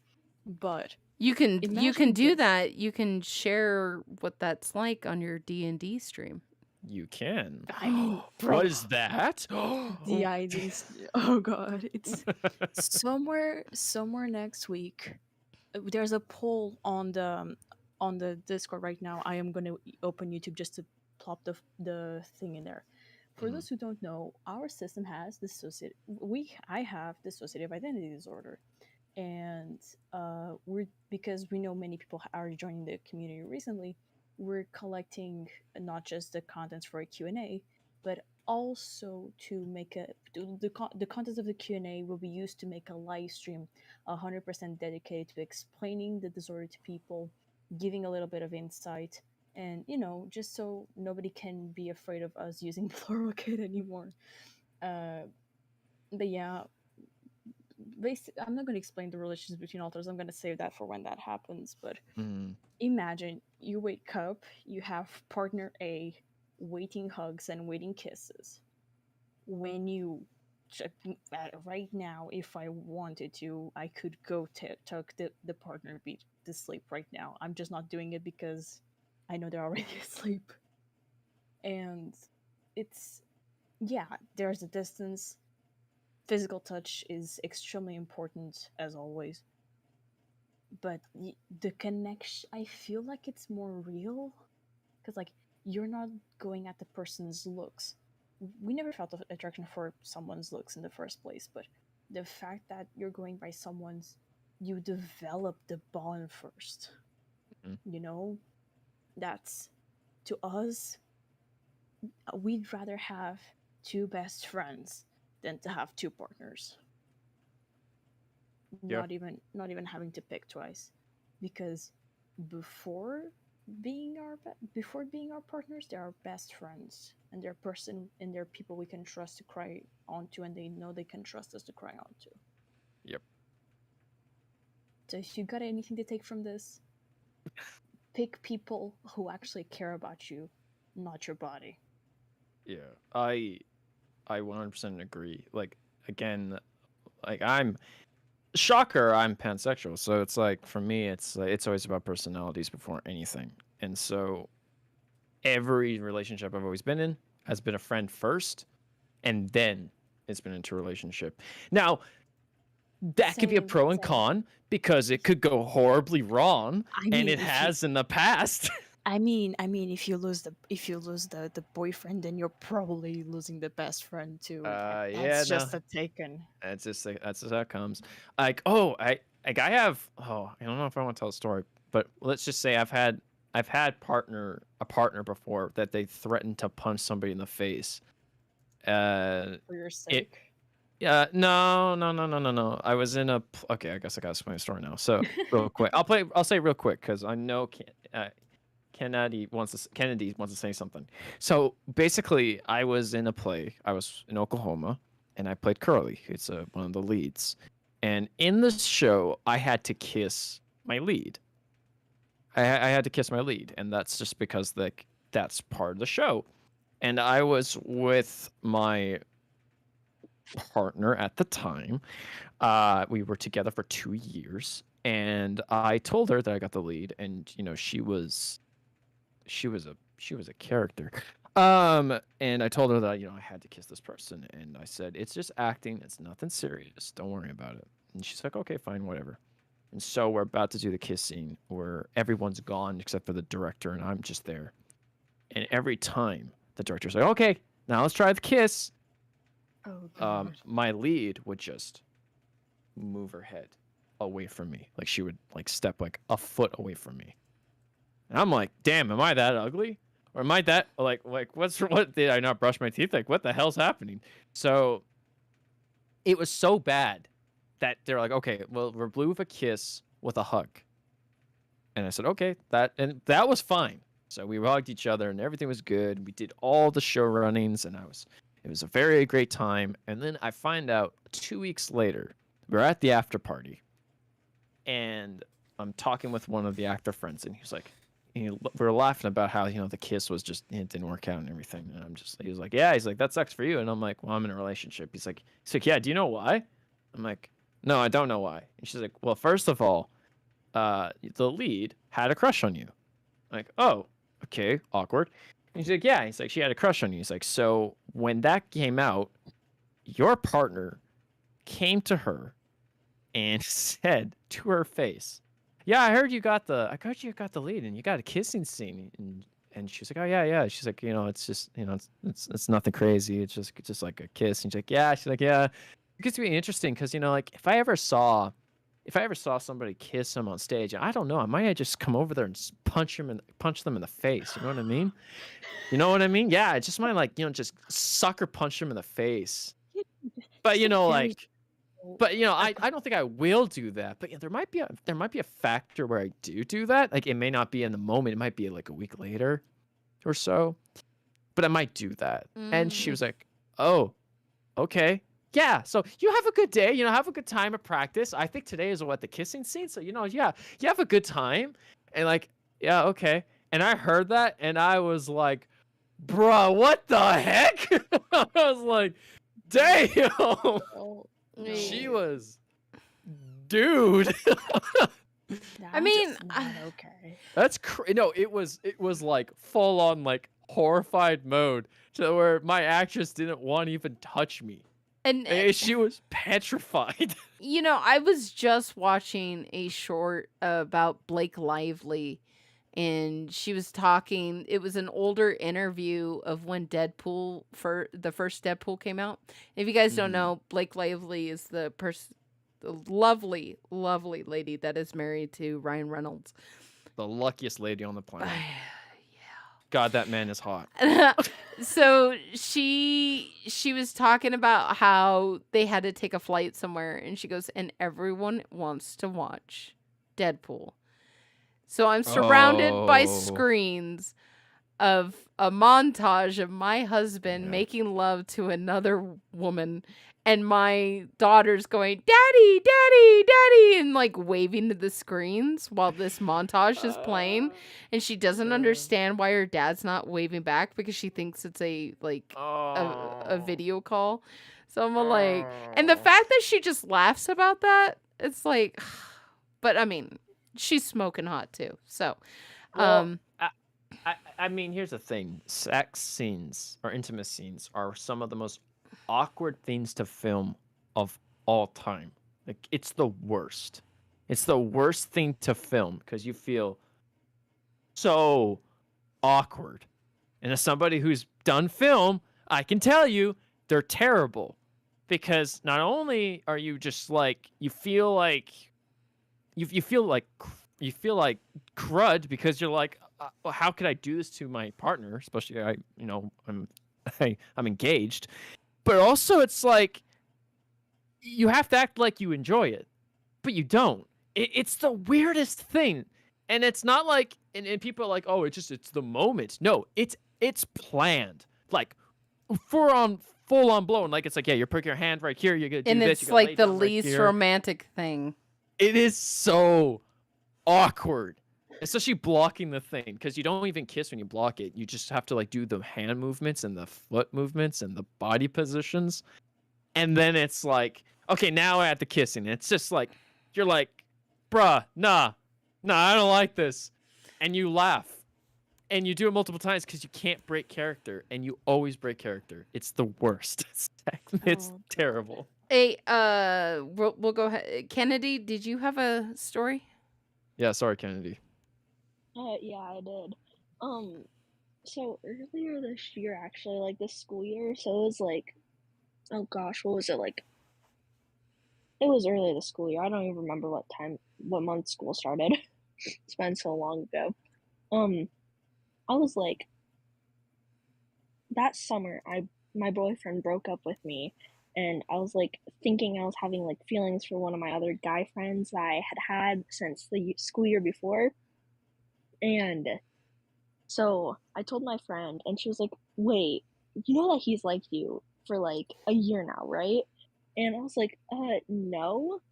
So I like told him that like I thought I had feelings for him, and we ended up dating for like a week, and I broke it off because like I felt like I wasn't in the like right mental like place to be in a relationship. And then it's like I was thinking about it over like the next few months, and lo and behold, upcoming is our 6-month anniversary. It is crazy. Wow. Congratulations. Yay. That's one of the few cases that I saw. I'm gonna. Okay, for this one, I gotta give context. So, this person just kind of dumped us because, to be honest, we are very clingy, and we didn't even know we were a system at the time. We were just trying to figure ourselves out and failing at every single turn. And they were possessive to us, and then we were clingy back, and at some point we just started standing up for ourselves, and they just dumped us. And our brain, not knowing what asexuality was, or that you could only have feelings after a very strong bond was formed, was just like, hey, you probably should have someone. How about you try to have a relationship with this person you're very good friends with? It did not work out. It faded into obscurity. It was still technically, nobody broke off. We just stopped talking to each other at some point. No. Well, I'm gonna go ahead because I'm getting very tired. I've had a long weekend.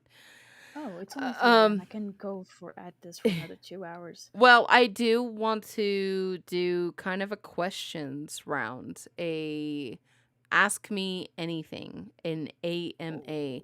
My life is an open book. If you would like to know more about it, no question is off limits. You can Unless it invades like another person's privacy.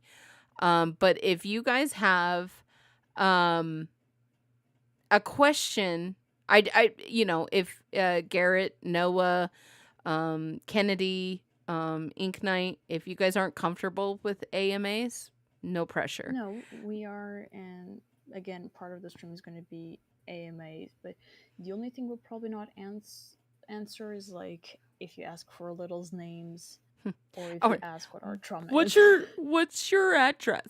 Like, no, I'm not gonna. No, but if you guys have any questions, I'm gonna go ahead and look at YouTube chat too. If you guys have any questions that you would like to ask anyone up on stage, if they are comfortable answering, I'll answer anything practically, unless it invades another person's The same rules privacy. apply to us. And same thing for the only person watching us on 863 systems right now. White Wolf, we're asking questions. If you guys have any questions, it could be anything. Could be 863 related. It could be podcast related. Could be personal life related, if you want. So if you guys have any questions, Oh, God, so we're there's doing monkey an bites over this AMA. door. Yep. I love AMAs. Yeah. I have an AMA. Did anyone write Squid! Squid? Answer that one, Artemis. I dare you. Hold on, I gotta open dare it. Which Artemis is your favorite Artemis? No, none of them. No, I'm serious. That's the They already question. know. They already know what my favorite one is. So, they already know what that is. I honestly don't have a favorite one. What They're is all your just- all's favorite or least favorite Project 863 episode? Garrett, I'm sorry. No, poor Garrett. No, We've okay. tortured him enough. Honestly, Garrett, my least favorite episode was not the hospital episode. Oh no, he muted. He muted himself. Oh no. It was not. He's probably talking to someone, but my favorite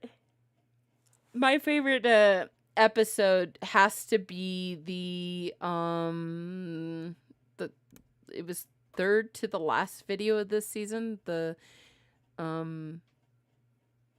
He trapped them and they didn't see it coming or something like that. It was He the trapped one. them when they least expected Yeah, it. they that's a trapped good it one. when they least expected it. The acting that Matthias was doing. By the way, this is all going to be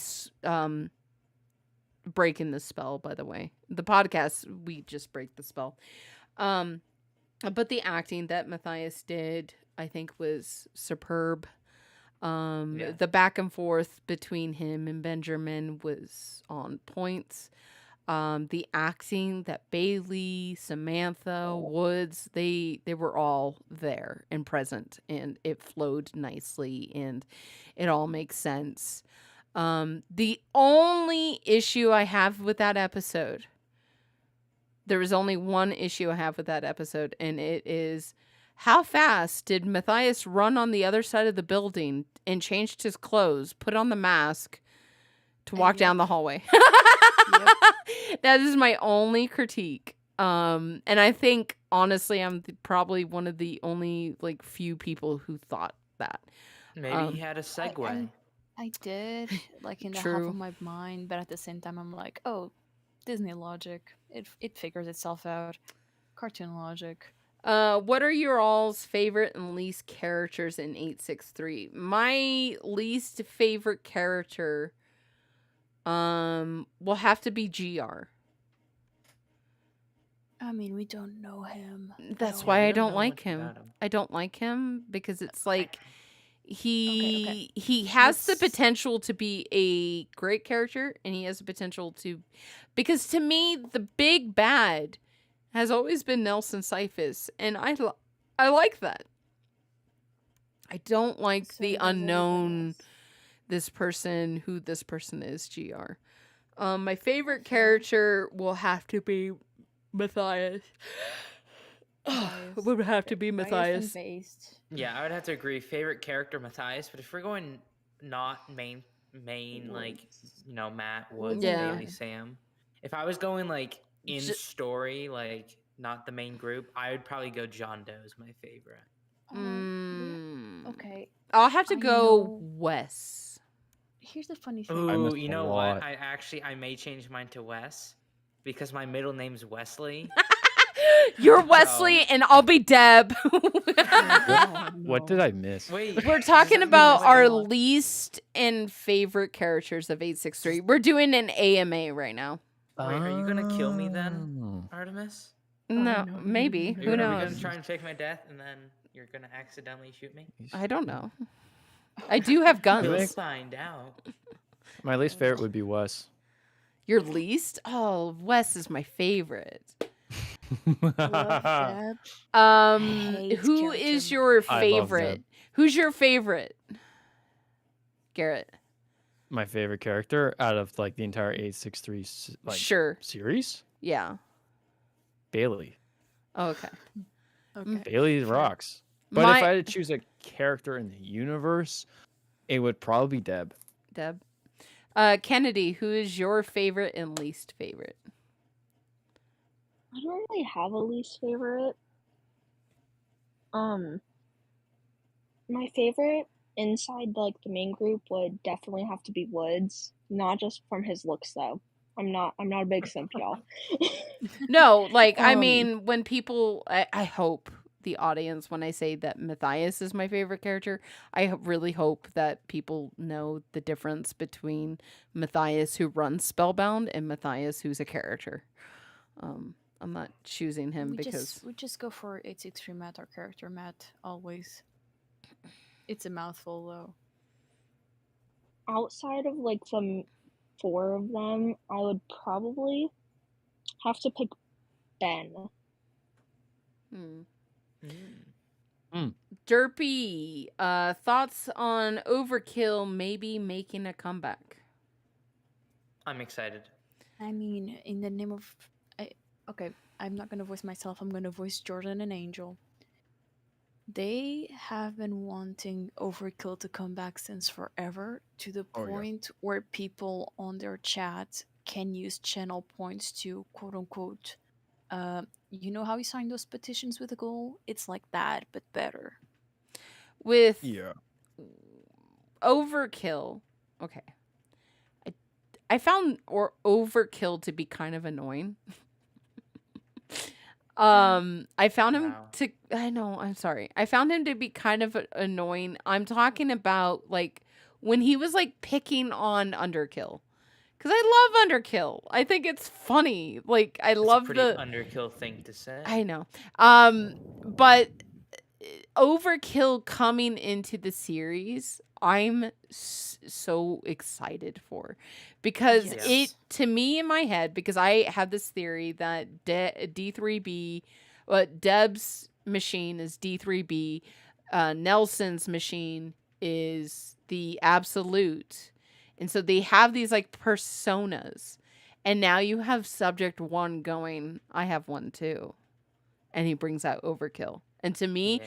that I just got goosebumps. Like it, I'm excited. I'm so Oh, yeah. excited. It's gonna be amazing. I'm want so the excited. fedora. Yeah. I want the Well, fedora, not the glasses. so- I want the fedora. The glasses are good, but so I'm putting out a tier list video on Tuesday. I definitely didn't dress up like Overkill for it. Hey. I don't believe I have you. a mega green shirt.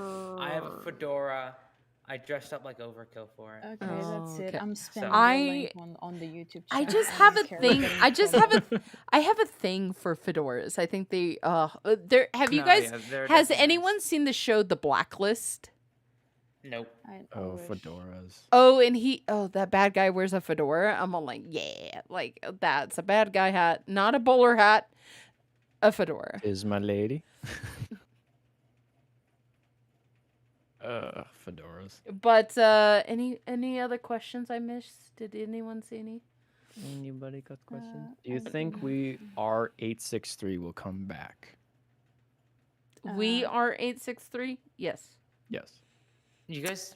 It's not I- going. It's not going to come back into the form of being its own channel, I believe. Yeah. Yes. Yeah. I I- think We Are 863 will come back on like the main channel. Yeah, because Yeah. and this was said on the official, so I can say this. There was a huge disconnect from We Are 863 to 863. It was reacting to old things. It wasn't Yeah. flowing through In the the flow. story as they Yeah. wanted it to be. There was just a huge disconnect from that whole segment in season 2. I did like that there was an episode that they had like animators and artists draw up renditions of scenes that played out like between Deb and Wes and stuff like that. I really enjoyed that. I think that is a good way to implement We Are 863 and utilizing the talents of the audience that flow through the story. Yeah. The only thing is that you have to get creative on how to do it. So, Oh, this Strawberry Sprite on YouTube has a really good question. What is everyone's favorite theory? Ooh. If anyone says neck, Artemis will scream.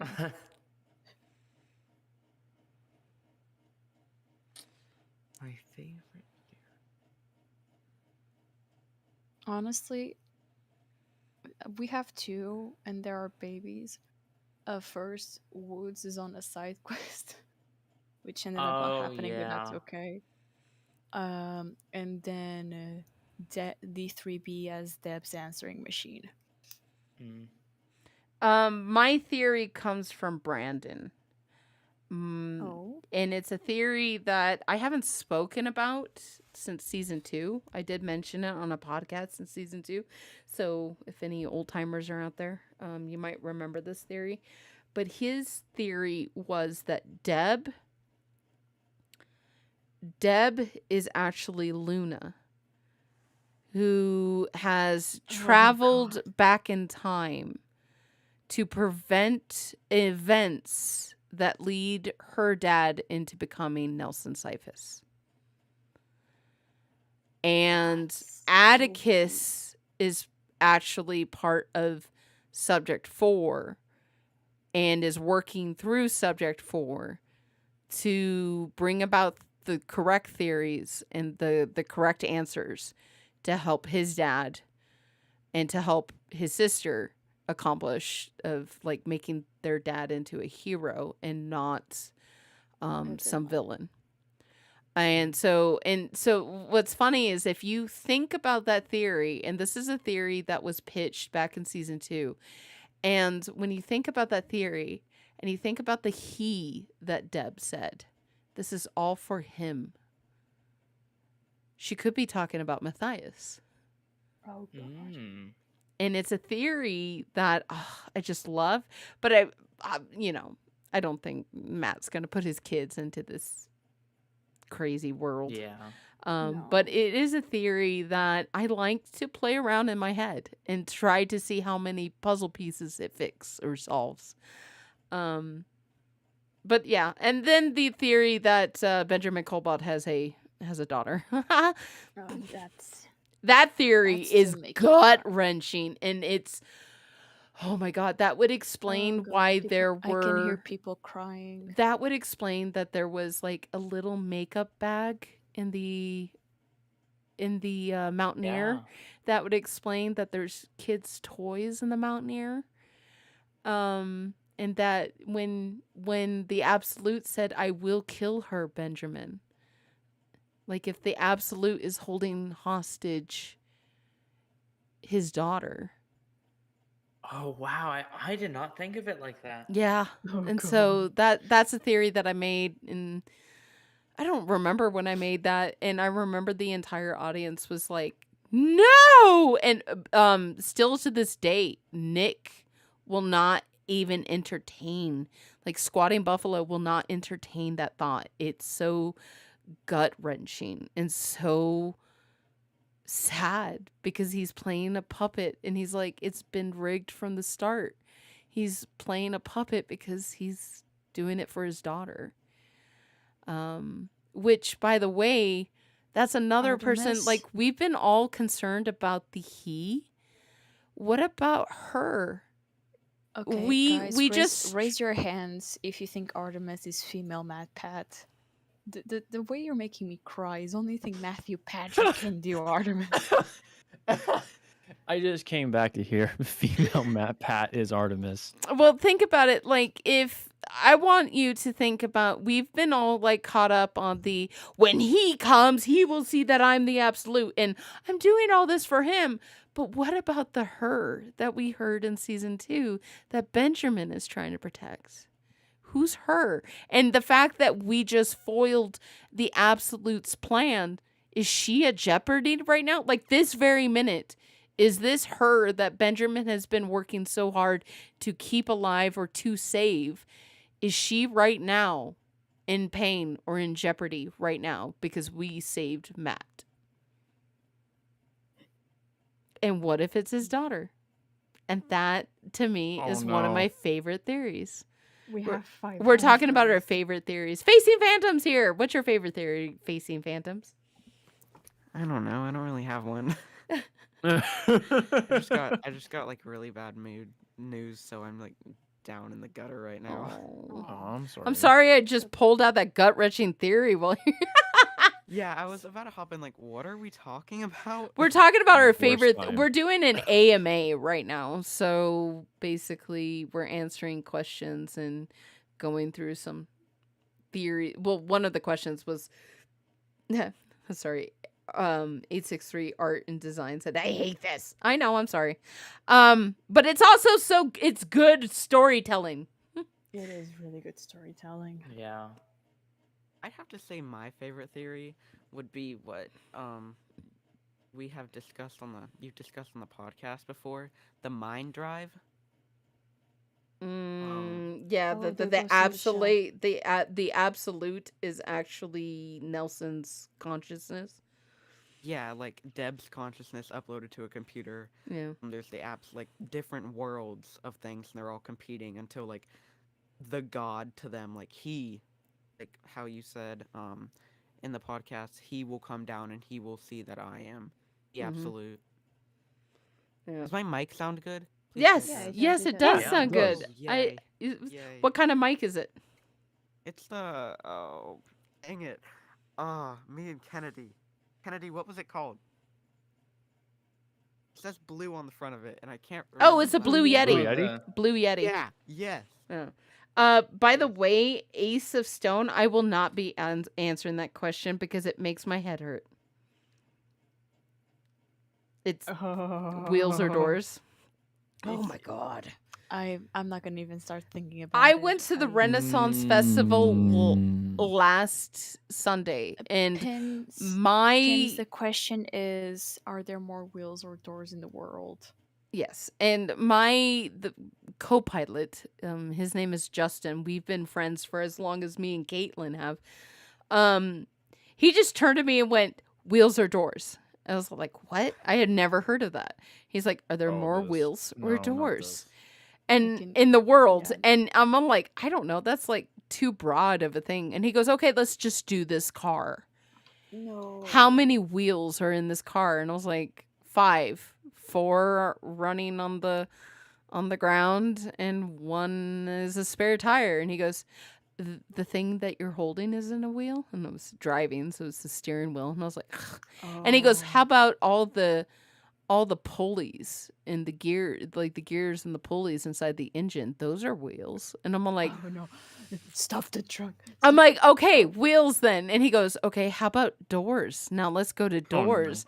How many doors are in this car? And I'm like, 5. He goes, what about the glove box? What about this? Yeah. Like I have like a thing in between the seats that opens up. These are doors. These are doors. And then he flips down the sun visor and he opens the mirror thing. He goes, this is Oh a my door. God.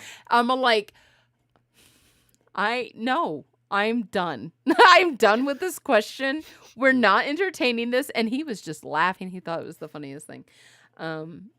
One of these days, I have to get my like real life friends onto the podcast and we'll do that for an After Dark. Here's an After Dark. Instead of like story time with Artemis, it's story time with Artemis's friends who know the most embarrassing moments of my life.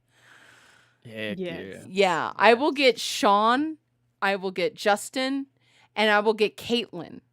Those 3 people know me better than anyone else in the Rachel, if you world. Rachel couldn't make it. Well, the thing No, about because Rachel, she'd so be chasing after her car. That's what Rachel would be doing. she's still Yeah. running to this day. At this day, she's running. No, Rachel is actually, she's a single mother who actually owns 2 salons of her damn, own. Good for her. Wow. Yeah, she she has all these like hairdressers who like she's in charge of, and and in fact, when my mom got diagnosed of cancer, and she couldn't cut my dad's hair anymore. Oh, here's another story time. Here's another random fact of Artemis you guys didn't know. My dad, when he was 12 years old, had an accident. He was actually shot in the head by a .22 rifle. And he had a total frontal lobotomy. What? The total, so feel your forehead and feel where your temples are. So from your temples and all your forehead, that's your frontal lobe in your brain. My dad had all of that removed because the bullet went in from one temple and out of the other. And so I feel like that should be the story. So yeah, so he had a total frontal lobotomy. The only issue he had, well, there's two issues he's suffered from since that accident. And no one, please be smarter than did he survive? If I'm here, he survived, guys. There's a happy ending. But the only issues that he has today is he is now an epileptic. He has seizures. So like what I'm going through with my dog, he knows exactly what my dog's going through. So he has seizures and he only uses one eye at a time. So if you ask him to, follow my finger and you drag your finger across his field of vision, his like left eye will pick up the left side. And then once it crosses the nose area, his right eye will engage. And so he can't see 3D movies, unfortunately, because you need two eyes to see That makes sense. 3D movies. So so that's the only side effect that he's had. But he has scars from one temple to the other. It goes all the way across. So he grows his hair in such a way that he kind of like folds his hair so it looks like an overcomb. But because his hair is so, well, now it's white, but back then it was black. Like when I was growing up, it was black. You couldn't really tell it was an overcomb. So he grows his hair, and my mom learned how to cut his hair to hide those scars. So when we found out that she had cancer, I was like, well, Rachel owns the salon, like maybe you can teach her how to do it. So before my mom passed away, she taught Rachel how to cut my dad's hair. So now my dad goes and sees Rachel every 3 months. And it's funny too, because last time I saw her, I was wearing the Subject 4 hoodie, which by the way, you can purchase at s4podcast.com. But I was wearing that. And she recognized the emblem, and she's like, "Oh my God, you really are famous! You have merch!" And I was like, "Kinda, like, not really. I'm not really famous. No." I was all like, I can still walk down the street and nobody will recognize me, because we were at the Renaissance Festival, and my friend Justin was like, "What if you get recognized?" I was like, no one's gonna recognize me. I was like, no one's gonna recognize me. Like it was like a very big event in Arizona, because it was like the first event after COVID type of thing. Yeah. So he's like, you could. He's like, there is chances that there could be at least one person here who watches Project 863. I was like, what's gonna happen is you'll go to the Renaissance, you'll say something, and be like, "Wait, I recognize that voice." well, that Artemis? that from Subject so 4 I thought. podcast? So I said, no, I don't think I'm gonna get recognized, but maybe my hoodie, because the back of the podcast hoodie, it says Subject 4 on it. So if anyone is an 863 fan, they'll recognize Subject 4. And they'll probably come up and be like, "Oh my God, your hoodie." And I'll be like, "Oh my God, do you know who you're talking to?" So, yeah. You know But the no. privilege you're talking to right now. Yeah, do you even know? But no, I don't think I'll ever get recognized. Though one of my friends that I've made through, I'm not gonna blast her, but that I've made through 863, they might come to Phoenix in July. And I'm all like, oh my God, this is going to be like the first person I meet in 863 universe. I'm so excited. But, yeah. But yeah, do we have any more questions? I don't think we do. Do you guys have questions for the audience? Let's do that. Let's put a twist on it. Okay. Do Oh we? gosh, it's 3:15 a.m. Our gears are turning very slowly. You need to sleep. I We have a sleep question for right. the audience. When did you start listening to the podcast? Ooh, that's a good question. Oh, back When? in community days, you just needed mods, and we just raised our hands. Yeah. Honestly, So do you much want to has know why happened. I picked you to be a mod? Like, Nikki knew who you were, and I was like, well, what about this person? And they're like, Nikki was all like, yeah, I think she'll do good. And one of the reasons why you caught my eye is because one of your alters' name is Veronica, and I was like, let's have Veronica moderate, and we'll be Oh, God. Veronicas together. You say her name. You say her name, and she spawns like this Satan's child.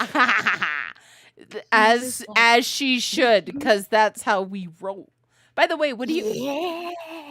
The Sorry. first. Well, how does I'm every? sorry. Do you guys like my my PFP? Yeah. I worked yeah. hard on it, guys. Yeah. I Yeah. worked. Every time I talk, I see like X's over my eyes. I'm like, that's so cool. Phantom Yeah. face. I know Suge and Carl just also made us a new profile picture. Speaking of that, I should season probably write 2. somewhere that they have to get the actual project that this was supposed to be done. Basically, a Mid-season teacher was 2. like, you need to do self-representation in class Season 1 according to a these little. topics. Season 2 a little, And- and fully 3. Sorry, I'm reading. No, you're all good. And basically, somebody in our brain just went void face, but inside you put all the main fronters. And yeah, that's why we changed our profile picture. Oh, I was wondering about that. I didn't know. I Hold I on. noticed that too. Let Yeah. me put a close up. I mean, YouTube won't see it, but I'm okay with showing you guys all the people. I'm in All there, the actually. peoples. I'm All there. the peoples. When Matt Yeah. recommended the podcast Acer, that was a real lot of sweet people from came him. in at season 2. It's probably because Matthias was on an episode. Yeah, he shouted you Well, out. now that he's I- back and he's not being controlled by the absolutes, we should get him back on. Matthias. Matthias, if Buddy. you want to catch Introduce up, we got it. You should have introduced talked to Nelson instead. I would love to talk to I- Nelson. Damn. Actually, you are totally like correct. If I had the choice to talk to Nelson, well, not Nelson, the absolute. If I had the choice to talk to the absolute or to talk to Matthias, Absolute. absolutely. Oh my gosh. That's so Yeah, funny. I that's watched that episode definitely- today, and whenever I hear that, I'm absolutely not gonna call you that. I'm like, oh my gosh. I was Stop. like, What a dad. I Stop. remember who was it? Was it Shades that did that episode with me? Some Which the episode? the right after the when Matthias confronted B27. Yes. I think it was Shades. Shades It was was all like, Shades. "Oh, it was such a good line." I was like, "It was the cheesiest line, dude." It was such a dad line. Yeah. Like, Deadline. All right, another question for the audience. What would you like to see in season 4 on the podcast? Oh, I'm sorry. Matt. That's a very old question. Hi, Just Veronica. Matt. I just noticed the name change. Hi. Ah! We got the Veronica Veronica. versus Veronica. It's the Veronica show. I'm too young. Sue says I'm not allowed to fight anybody as much as I'd like. So what would you guys like to? I'd rather talk to Matt because I'd cuss Nelson and the absolute out. I wouldn't cuss. I would try To rationalize to not rationalize. I would like to I mean, one of the best interviews you'll ever see are people who are interviewing serial killers. Mm-hmm. It's True. fascinating. So They are. I mean, you can interview Mother Teresa or you can interview Helter Skelter. You're going to get more views with Helter Skelter. Definitely spellbound employees like Shenelle or Bailey. Last time we had Shenelle on, we played Phasmophobia with her. That was fun. That was fun. Maybe we'll get... You hid like a coward looking at a plant. I was not going. I was not going to look at Shades. Shades was all like, and I heard his character just. I'm like, I'm not looking. I'm not looking. This is a nice plant. I cussed you out. I hope this plant gets enough sun in this corner, guys. Like, oh my god. That was fun. That was a good time. Yeah, I have Shenelle had a vague good time too. Yeah. I have vague memories of that. That's PK. who It we was one need of to the get funnest on. ones. We need to get Ben on. Oh, I think you say Wesley. Oh, We need to get Benjamin Cobalt on. Yeah, let's get Benny on. Benny. Benji. Let's Benny. get Benji on. Benji. Benny, come on, buddy. We'll We'll have talk to- about everything. Your daughter, everything. Your daughter. That'd be funny. I don't think I don't think I'm allowed to interview Ben. Ben. I could already see Shenelle sweating. Like, no. Shenelle just like. How about no? And then she just turns. I kind of want to "How see Bailey about or Sam. no?" The only problem about getting Samantha on is like when Samantha leaves the office, she leaves the office. If you don't follow her on Instagram, Yeah. she's very good at separating personal life and work life. Yeah. And so it's more difficult for me to get a hold of her. Woods is also like very like personal. It's like Well, that and he has a discourse. Yeah. Yeah, Woods is definitely that type of guy. get Quinn. You know what? Quinn lives in the next town next to me. There you go. Oh, You got it. that's- You got a that's cool. trajectory. I've actually talked with Quinn a couple times, like through messages. So Quinn Mm. was my man. Working as an editor, me and Quinn, we'd always talk every day. Quinn's awesome, man. yeah. Aw. Such a cool dude. Well, you two have the ins. Tell him if he wants to. I mean, I don't have him as a friend. I thought that not anymore. We were send him bros. a friend request. Actually, It's not But- like I talked to him every day. Last time I talked to him was like, I don't know. Oh, what was the I last think it was time? Actually, it was on my birthday last year that I talked to him because that's when he set up his Discord. the Oh. last time I talked to Quinn was I said Happy New Year to me, and he said Happy New Year back to me, Aw. Aw. and that was the last time. Last time I talked to Quinn would have been when season 3 was released because I put him in my notice and everything. And I'm Quinn the was one like, that has I talked miss to Quinn. Like, what? And you know Well, what? I don't have Quinn on Discord. I or don't anything. either. He's Well, He's never on. I've seen him on a couple times. yeah, he was on Thanksgiving. Not Thanksgiving, New Year's. Actually, no, last time I talked to him was the 18th of September. And I'm so- not He's hard to friends. get a hold of. I'm not friends with him. I would love to be friends with Quinn, like as a friend, because we were like bros when we were editing. You were But- bros. If you were truly bros, you would not abandon your bro. Yeah, what? Oh! I love how Veronica just like was all like, Nugs isn't here. We're going after Garrett. Yeah. Oh! God, that wasn't me. No, Garrett knows who that was. Damn! Mm. Who that was. Damn! It was either my well-being or Quinn's, and I'm sorry, Quinn. Well, I'll talk Uh. about Quinn. The other thing is like Quinn's trying to run his own business.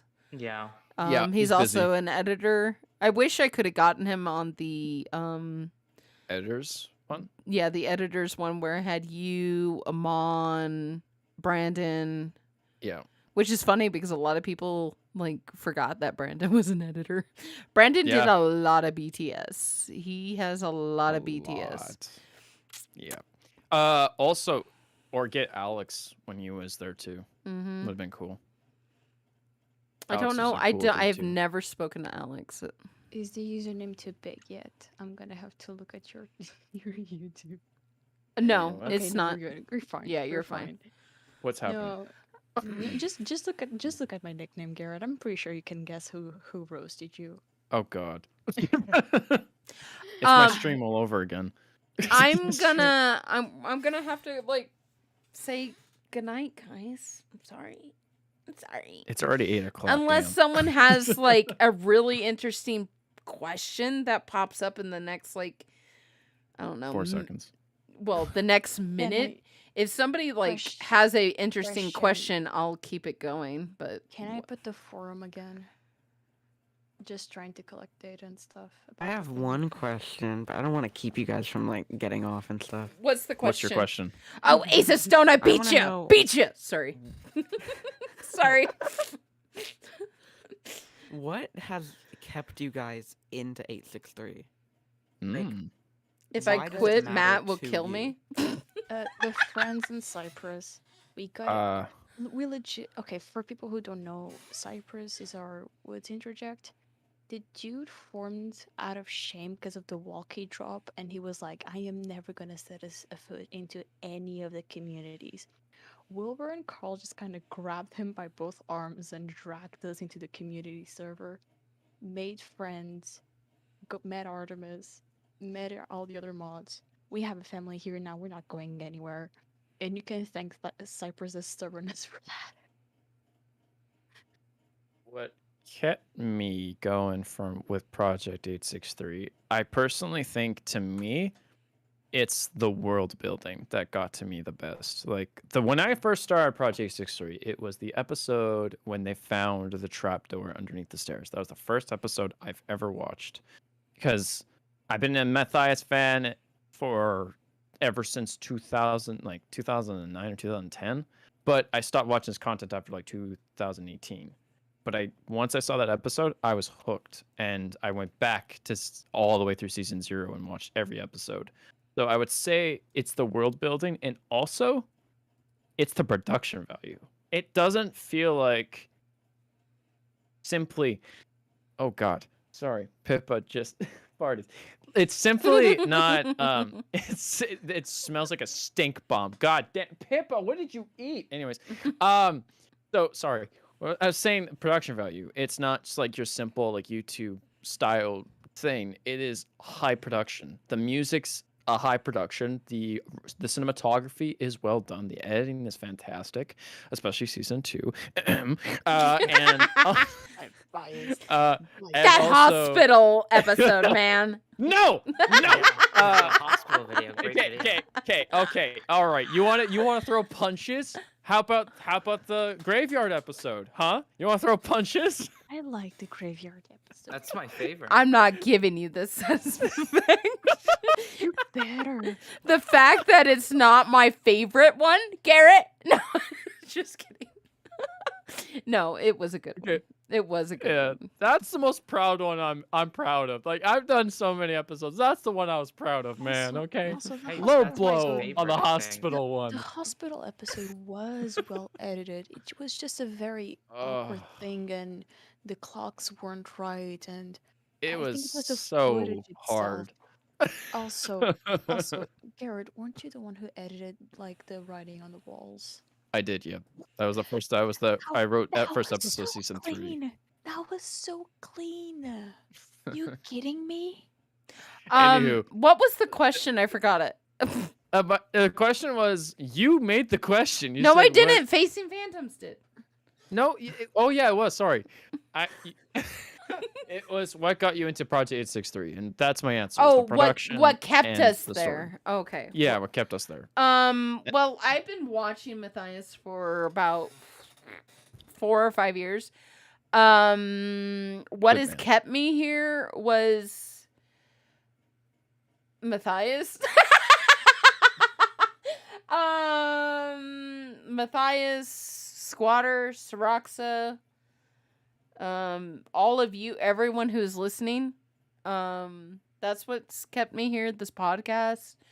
And I'm telling you, there have been some dark days, very, very dark days, where I just wanted to, like, peace out, everybody. And in fact, first episode of season 2 might have not have happened because of one of those dark days. And that was, like, all the Reddit mods, all the official mods, like, gathered around me, kept me pushing.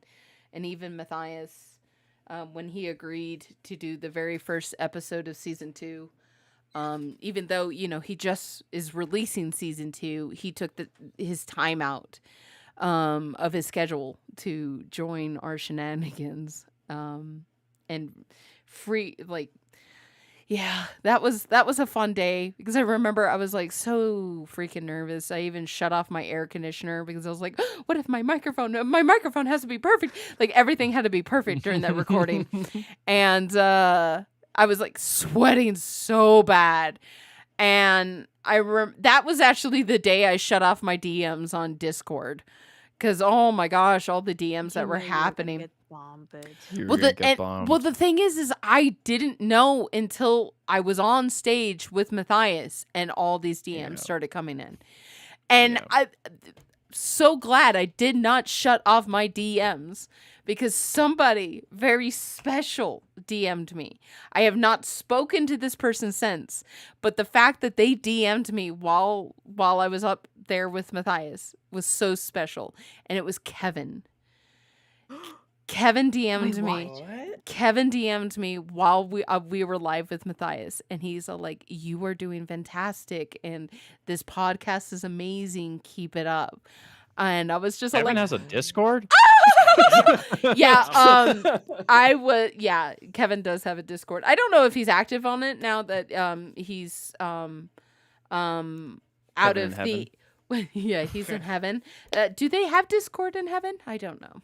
But I mean, if I didn't shut off my DMs, I would have never.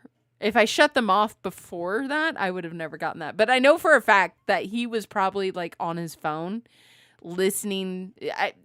I believe Matt was on Megadesk when we did that, and he, right before we filmed, he was eating his lunch. He's like, "Hey, I'm gonna eat my lunch." So it was me and Matilda. We were on stage, and we knew we were just gonna get a wave of people. Right. And still to this day, I don't know how many people were watching, because I refused to look at it, because it was already nervous enough having Matt on the podcast. And I mean, this is after, like, I've actually spent time with him, but it was just like, the podcast has to go perfect. The internet can't shut down. Like, I was so sweaty that day. But yeah, I do have to say, like, yeah, one of the major factors is Matt. And now that I kind of see the dude as a friend, it's just a pleasure to be able to do this podcast to keep this going. And the fact that in the next couple of weeks, we're going to hit our 1-year anniversary. This podcast is going to be turning 1 year old. I mean, the next celebration after that, I would think, is hitting the 100th episode. And that because of what's happening in season 4. Can I say this? No, I cannot say this yet. But what's happening in season 4, we might hit 100th episode in season 4. Who knows? But Possibly. yeah. So, I mean, the fact that this podcast is turning 1 year old, and I mean, I have to say to everyone who's listening right now, Noah has been doing podcasting a lot longer than I have. How long have you been doing this? So I started the podcast on July 12th, 2020. Mm-hmm. So my 2-year anniversary will be coming up in July. Yeah. And So I was like doing it for a while, and I was like, I'd seen like, you know, a couple, like one episode, and then they didn't upload ever again. Like, you know, and then when Matt posted the video and I saw the subject for logs, I was like, that is so cool. There's another podcast now. Yeah. And what was funny was when me and Nikki started this, we didn't know about Noah because you were the Matthias fan cast. So I went from High Five Studios fan cast, and then beginning of 2021, I was like, I'm only gonna go with Matthias because like all the other channels that like were either canceled, and it was pretty much only the Matthias channel and Dope or Nope at that time. So I was like, I'll switch to Matthias fancast. Yeah. And by the way, if anyone's confused, who's Nikki? Nikki was my first co-host. She was the person that helped me build this idea. But it's been, I've gone through 2 co-hosts. And then a little less than a year. That's got to be a record somewhere. But honestly, I have to say, like, okay, and nobody out there been like, what the hell's wrong with Artemis? Like, it's the podcast. It burns through people.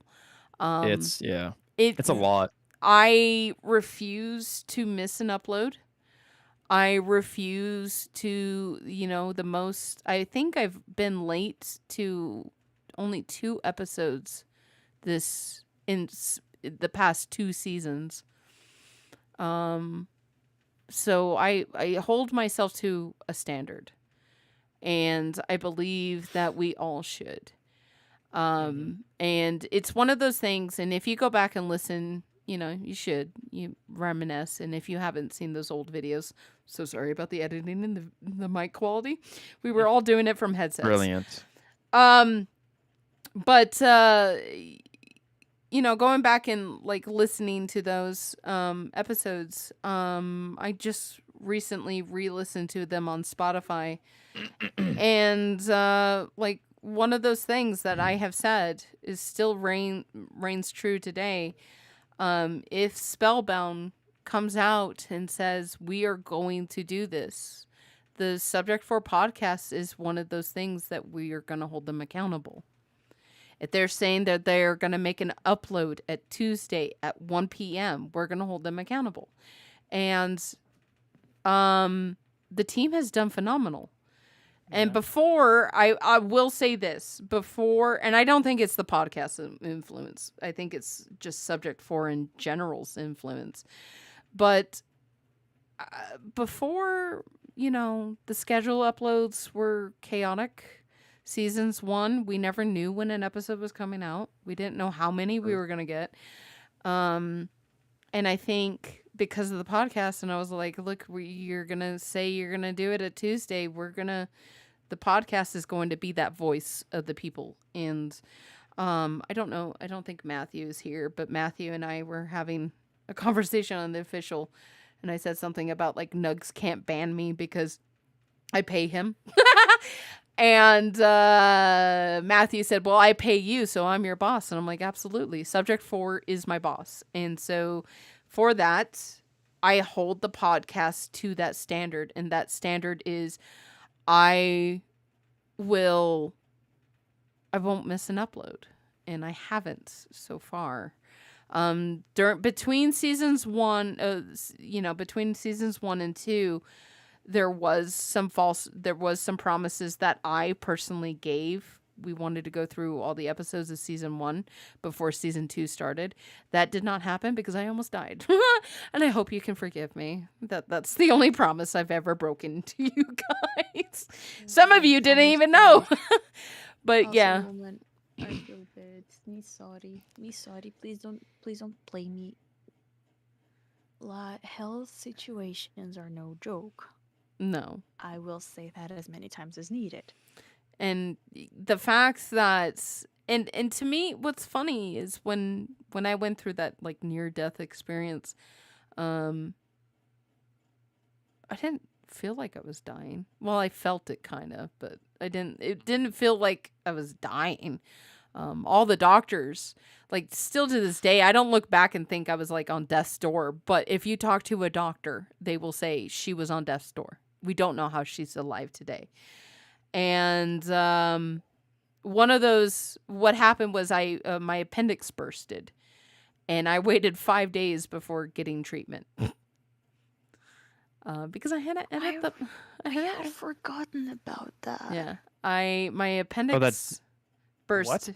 My appendix ruptured, and I waited 5 days before going to the hospital. Yes, she did. And Oh my God. Looking back, I remember I was very lethargic. I had fevers. I was all like, "Oh my gosh, like what is happening?" And I was like, "It's just, it's just a springtime cold. It's just allergies, because you can get fevers with allergies." And I remember I was having allergies, and usually I don't have allergies, but I was. And so I was thinking it was allergies. I went and saw somebody, and somebody misdiagnosed me, which is why I waited 5 days. I knew it was appendicitis. I went in to this health professional and said, "I have appendicitis." And she told me, "No, you have an ulcer." And Both suck. they said you have a cyst, an ovarian cyst. Oh. And she's like, sorry, boys. But she's like, it'll go away after your next period. Oh, And not the word. Not that. not that, but That's always a wonderful solution. Just wait until your body takes stupid. care. well, it does make sense. If there's a cyst on the ovarian walls, the period gets rid of the walls. So that's why we bleed. So it does make sense. So that was on a Tuesday. That Thursday I got my period, and that's when my appendix ruptured. And I'm thinking, "Oh, it's the cyst, because I just got my period." So then I waited 5 days, period stopped, pain was still there. And I was like, something's wrong. It's appendicitis. Oh crap, did my appendix And you went to burst? the hospital. Well, and the thing is I went to work first. Oh my God. No. Oh my God, Art! For God's sakes, Artie! I went into work, and at that time I was transporting foster kids Bro. to school, and so it was a split shift. So you would transport the kids to school, drop off the van, and then you're free for like 4 or 5 hours. Then you get your van again, and then you go pick up the kids and take them back to the group homes. And that's what I was doing when I started this podcast. So I went and did the morning route, and I remember driving, and the kid who was my co-pilot basically at the time, he's like, "You're not yourself." And I was just like, "I do not feel good. I feel so bad." And I remember I drove past the hospital, and like my entire body was like, "We want to go there." So I called my manager. I was like, "I dropped off all the kids. I'm dropping off the van, and I'm taking myself to the emergency room. I have to go get checked out." And I walked in, and I told him, I think my appendix ruptured. I had major pains on Thursday. This is now Tuesday.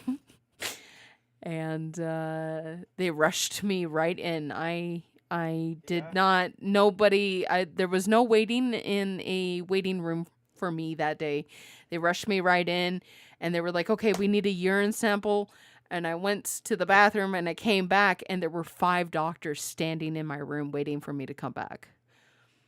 And immediately went into testing. They had no, so if you're not familiar, your appendix is attached to your large intestines. I think it's your large. Yeah, it's your large intestines.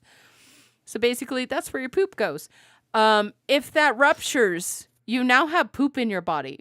Like, you have a major infection, you will slip into septic shock and die.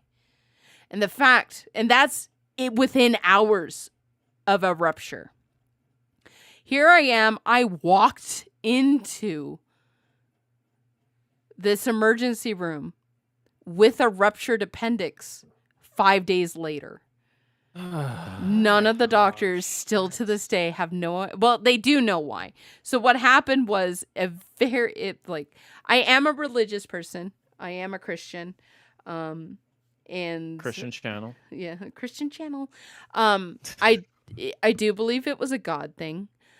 Because this is very rare. What happened was as soon as there was a rupture, my body created an abscess around it and contained it till I went and got help. Wow. That abscess saved. That's rare. Yes, that abscess saved my life, but it was also a pain in the butt because like if you rupture your appendix, they just take it out, you know.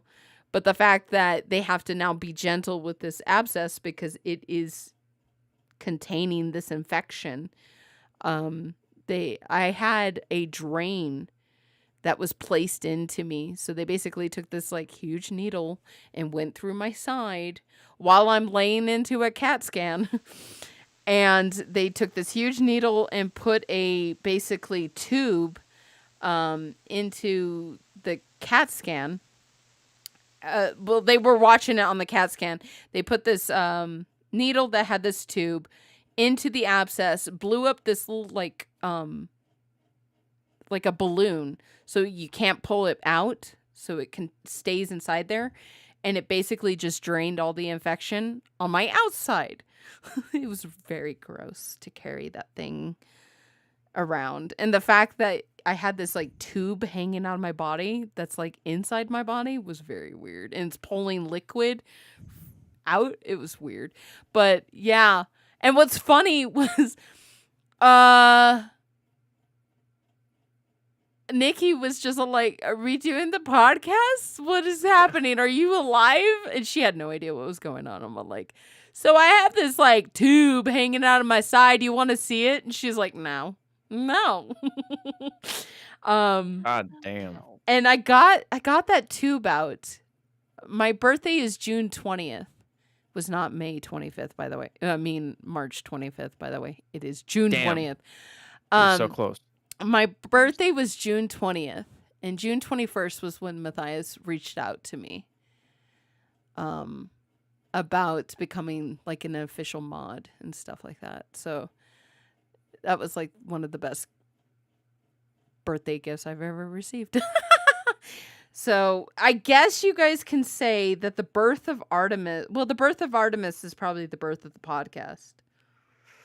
But the birth of the Artemis that you see that is like very driven, it was probably June 21st after that near-death experience. But anyway, but that is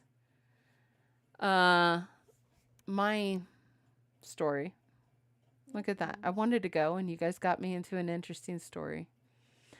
Like actually how you almost died. I thought you were saying like it was stressful and like mentally it almost killed you. So yeah, so when I made promises that I was like, we're going to be the voice, this is what we're gonna do. I failed on those promises because I literally was dying. I didn't feel while they're sticking that tube in you, you're awake. I'm cracking jokes to the nurses. Oh, so this is why you always recommend people to say jokes when in the... Yes. Yeah, There needs to be more jokes in the waiting rooms of hospitals and while you're seeing your doctors, because like the last thing that the doctor's going to hear is something that makes them laugh. Unless you're like an idiot like me and is all like, so my appendix ruptured and that was 5 days ago. I'm not feeling too well. And I remember that Monday I was laying on my bed and I was watching like YouTube or something like that. And I remember thinking, I think I'm dying. Like, and my dog, geez. so my dogs, Orion, Apollo. So I have Apollo and Orion. Apollo is my pit bull who's sick right now, and prayers, please keep praying for him. Because like if we can't control his seizures, he will have to be put down. And as a dog owner, this is what you sign up for when you become a dog owner. So, but Orion is my guard dog, basically. It happened on accident that he became my guard dog. We didn't get him to guard me. We got him because we wanted a German Shepherd, and he thinks his job is to guard me. But when I was going through that, he could sense that I was dying, and he got very aggressive if anyone came near me. And we couldn't figure it out for the longest time.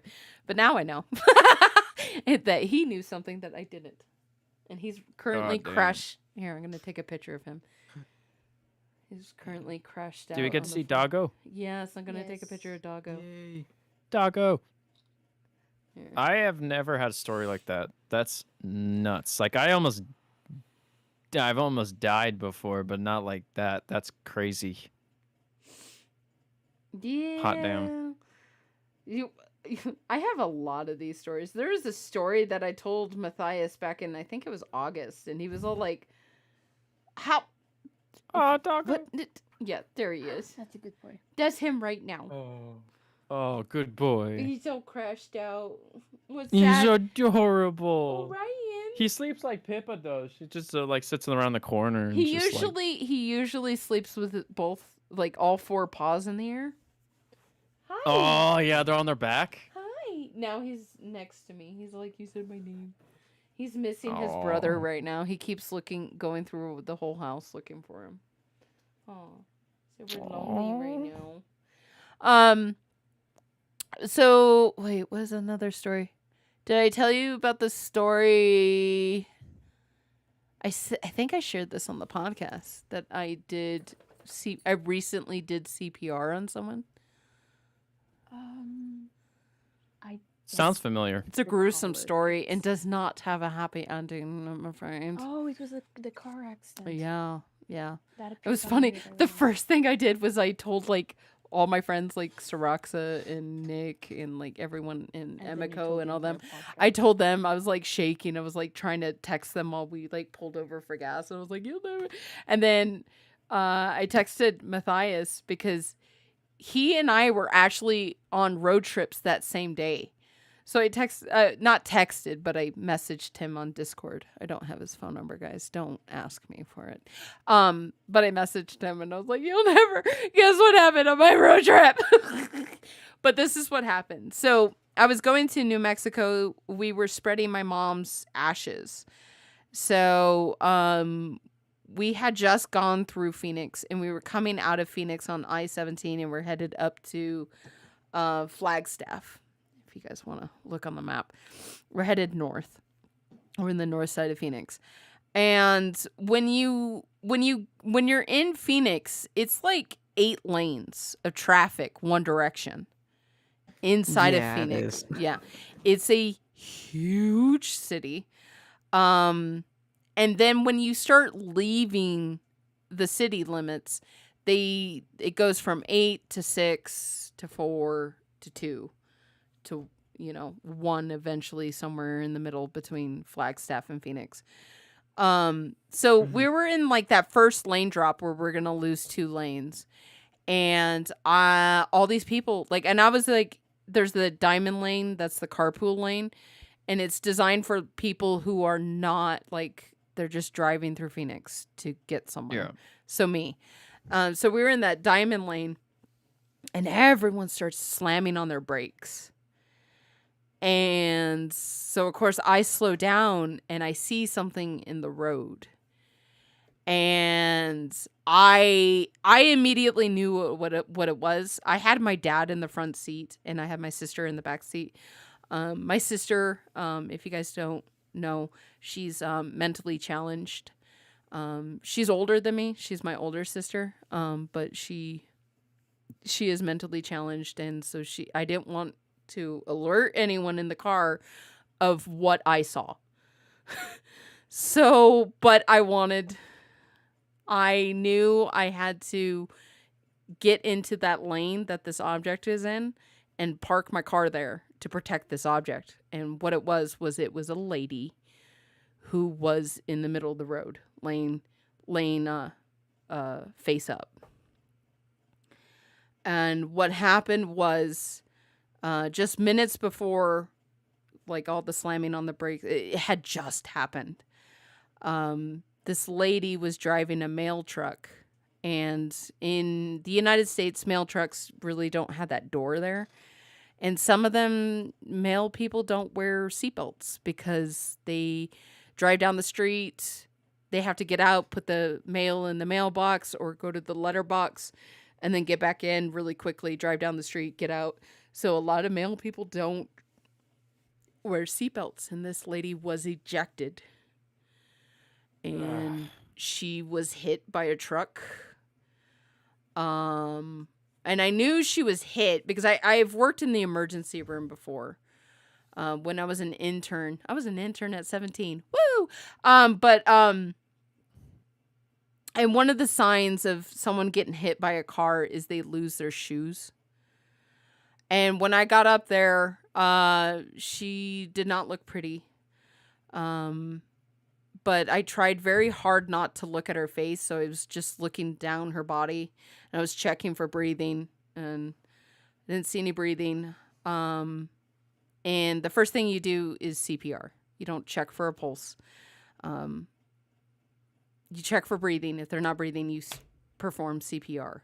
You are not a doctor. If you are certified in first aid and CPR, you are not a doctor. You cannot call time of death. You cannot do that. So unfortunately, many times you do CPR on a corpse. And And I remember just looking at her shoes, looking at her feet, and she was wearing purple socks. And I was all like, God, she did not know when she put those socks on in the morning that this was going to be how she ended up. But I started CPR, and then a doctor came. Somebody had pulled over and was like, I'm a doctor. And he actually got hung up. The doctor it took him forever to get over to me and this lady because the truck driver who hit her was hysterical. So the doctor thought that the truck driver was injured when he wasn't. He was just hysterical. He's like, she came out of nowhere. He was just, and so it took him quite a while to get to me, and I was just doing CPR, and he's like, she's gone. So, and then I got in the car and left. Sorry. Jesus. Jesus. Yeah. Oh, the things that happened to Artemis. Yeah. But The yeah. more you know. I mean, honestly, I think everyone out there should be first aid and CPR trained. By the way, you no longer have to breathe into somebody. It's now just compressions. So if you know how to sing the song ha ha ha ha, staying alive, that's the beat you have to that's the beat you have to go to. You have to go 1, 2, 3, 4, 5, 6, 7. That's how many that's how the compressions go. Do you want to know Sorry. something funny? Another One Bites the Dust Yes. also has that BPM. Yes, another one bites the dust. And another one gone. But don't sing that song while you're. Especially while they're dying. Another one bites the dust. And another one gone. And another one gone. Another one bites the dust. Just start crying at that part. Yeah, no. But so doing CPR now I think is a little less scary, and I think everyone should get certified because you do not have to put your lips on another person's lips. Because I made a playlist of songs that have the BPM for CPR. Because Dusty Girl's like, oh really? I didn't know that.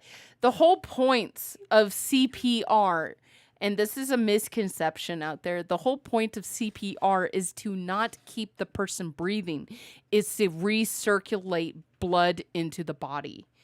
Because even if they aren't breathing, there's still some oxygen in the blood that's left over in the lungs. What you're doing when you're doing compressions, and this is the scariest thing about CPR, you crack the sternum. So you think you're hurting them, but no. You have to crack that sternum because what you are doing is you're actually causing the heart to keep pumping. So you're keeping this person's heart pumping, sending blood to the lungs to get oxygenated, to keep the the brain getting oxygen, you're keeping this the flow, and you have to keep that rhythm. And the moment you start feeling tired is when you're like, does anyone else know CPR who could take over? And then once you get somebody there, that's when you switch off. Otherwise you keep going until a certified person either tells you to stop or the paramedics get there, or the person comes to. You don't like keep going when the person's all like, I feel fine now. You're like, no, I have to keep going. No. But yeah, so yeah. I was thinking about it and I just forgot how the hands of CPR are. I had to look it up. Kennedy's like, why are we talking about CPR? Because I had to do CPR on a corpse in August. Yeah, it's goddamn Artemis. Yeah. It was a very eventful day that day, and I just remember messaging Matt because I'm like, I hope your road trip's going better. That was awful, but Yeah. nothing else came of that trip. Everything else went fine. I remember when we were coming back, my dad was all like, are we gonna see any more bodies? I'm like, no. I hope not. Like, let's hope not. Well, but I mean, Phoenix, they drive crazy. Quinn, I know you're not listening, but I'm going to talk to you anyways. Phoenix is crazy. Why are you over there, bro? It's also hot. During CPR training session at one of my previous jobs, my assistant manager volunteered for showing how to do the Heimlich maneuver on a person that is bigger than your arm span. She got bruised. Yeah, whoever was teaching you how to do that should get fired. You never perform the Heimlich maneuver on somebody who's alive and not choking. Yeah. So you could break their ribs. well, and it does happen because it's not just you don't get behind somebody and squeeze and push or something like that. You're actually taking your fists and you're performing like a J movement into their body. Yeah, it's called the J thrust. Yeah, so you're like, you should never do that on a person unless they are choking. You also have to ask them if you can perform it. One of the weirdest things is doing the Heimlich maneuver on a baby. Because you have to slap them, like hit them. Oh yeah. You What put about them. the dog? I haven't done the dog. Dog, you tilt them upside down. Ryan, do you want to try that? Should we practice? No, just No. you grab the dog's back feet, you pull them up, and then you pat its back. He's all excited. He thinks he's gonna go POTTY. And then instead you're just gonna put them upside down. No, he's just all excited because I was all happy, like, hey, you want to try that? And he's all like, yeah, sure, whatever you want to do. It sounds happy. I don't speak English, you know that. When the push-up challenge is gonna, like, when I'm gonna do it again, if we will do it again, Brenna says that she's going.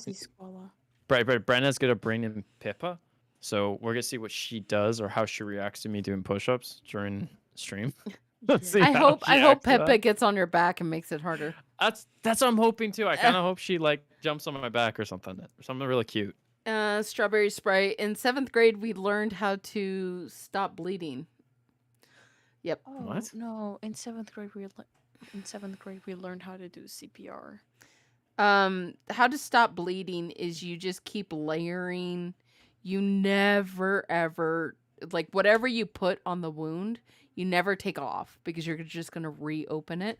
So you apply 'cause gauze. it If it crushed. bleeds through, you push hard, apply pressure. If it bleeds through the gauze, you keep adding gauze on top of it. You never take it off, and you just keep. Because then you're just gonna reopen it, seal the Yes. wound. And Yep. if you ever get a knife stuck in you, don't pull it out.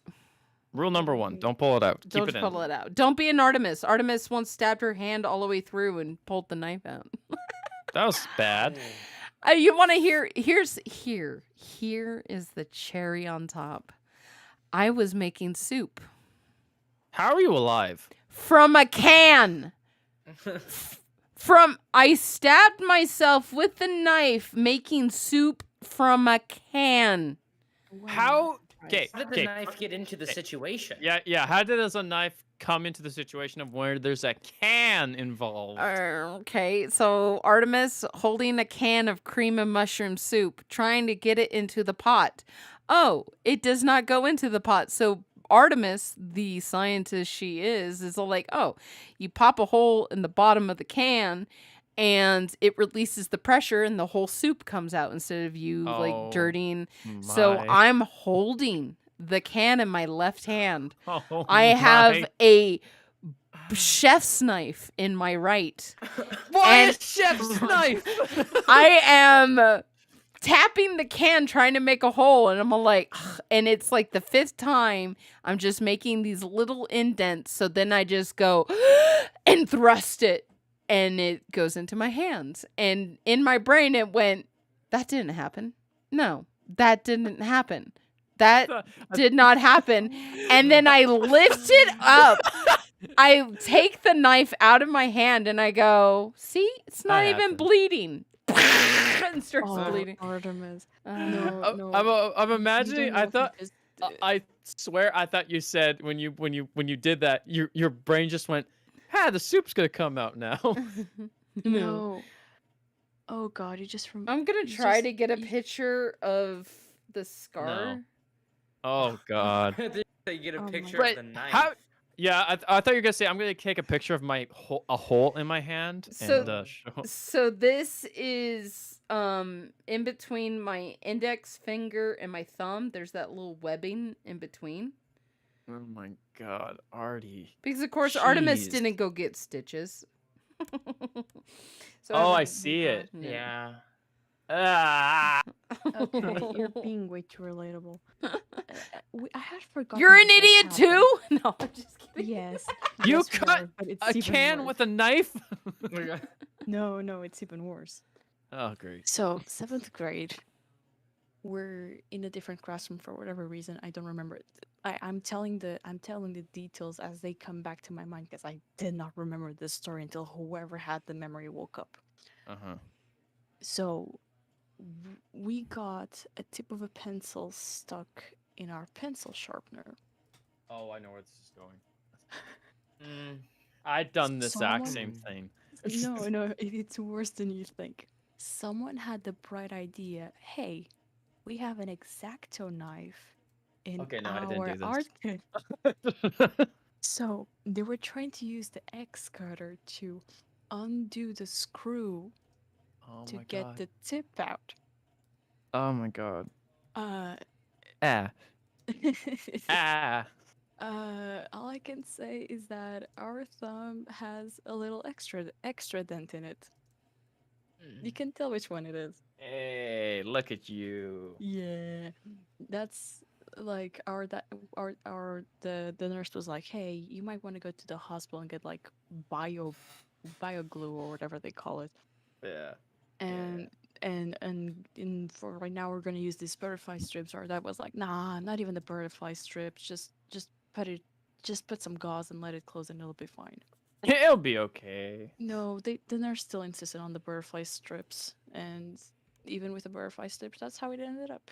So, Yeah, Oh. you get scars. You guys know what Yeah. happened to me at work today?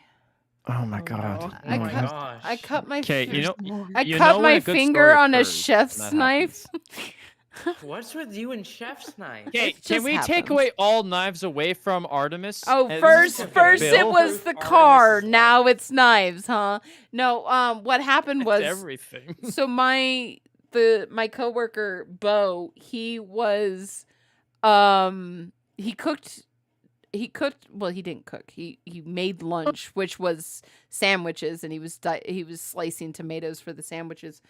And he left the dishes in the sink and he had to Oh go my try God. pick up those kids. So I was doing the dishes and I Oh was talking gosh. I was watching the boys because they were watching The Conjuring and I knew that a part was coming up. So I was kind of like had my head leaning back and I wasn't watching what dish I was grabbing and my finger just went like he keeps his knives very sharp.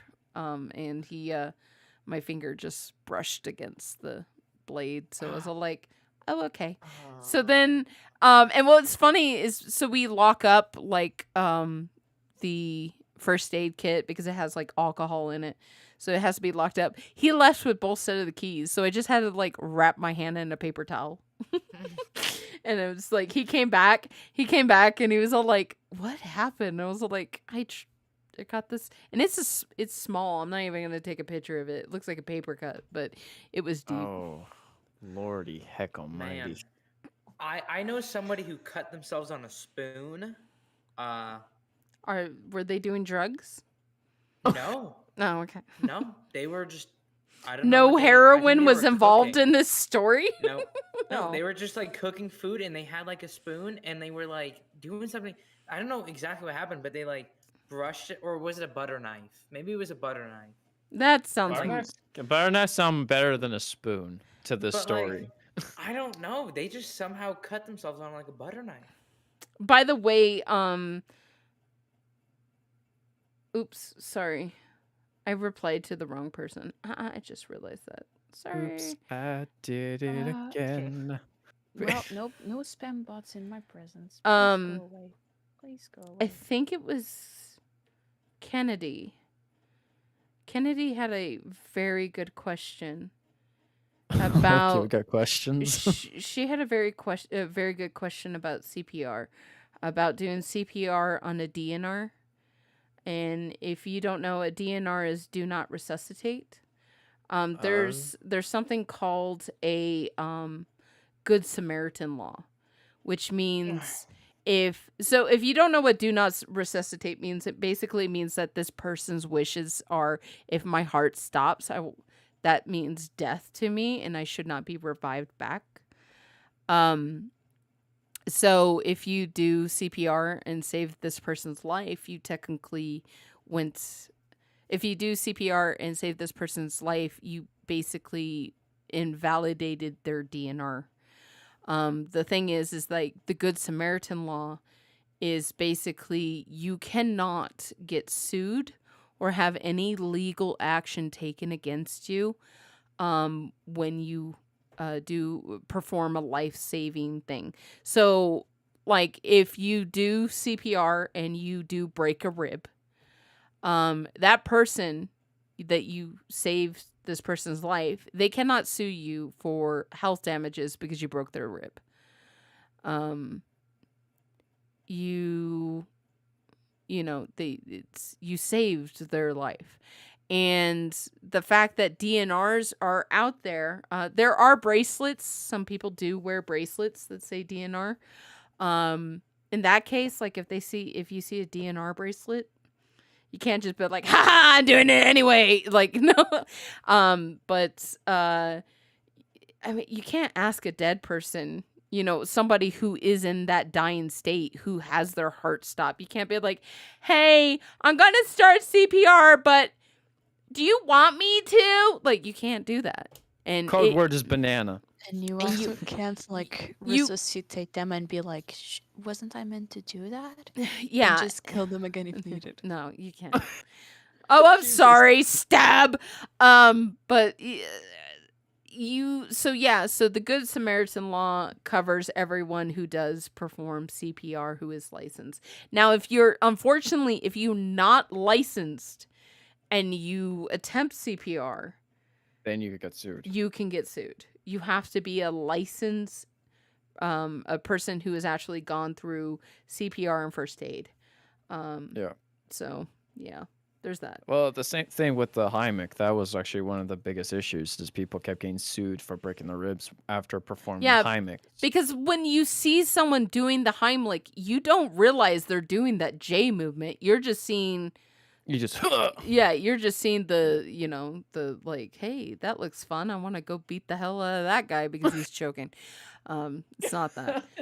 Want to beat the hell out of the guy that's choking? Yeah. Look at that. That looks like fun. We're going to beat him up. I mean, how many people do that? Like, people are choking. Your first reaction is to just slap their back. Like, and like... It's just that's funny the way you said that. Yeah. What's funny was, so I went to med school, was an intern in the emergency room.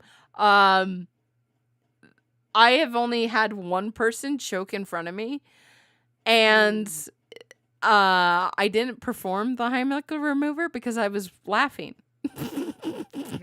I thought they were faking.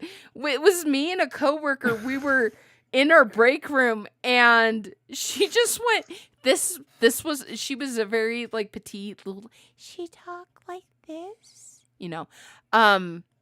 very petite, mousy kind of person, and she was eating a sandwich or something, and I said something, and I think I made her laugh, and she started coughing, and she's like, and she just like laid down across the table, and I started laughing. She's like, and then she like coughed up, like whatever it was got dislodged when she like put her head on the table. She's like, why are you laughing? I almost died. I was like, I thought, what?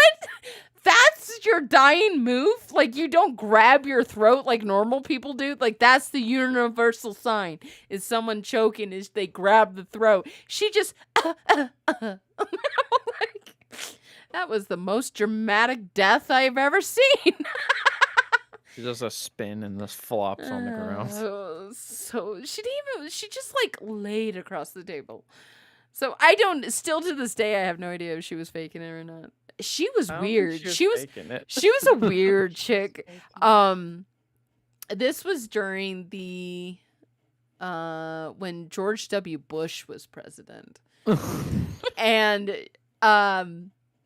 we were talking about like our taste in guys. I was like, yeah, I go for older guys. And she's like, oh, really? Me too. And I was like, oh, okay. What like give me your like apex male or whatever.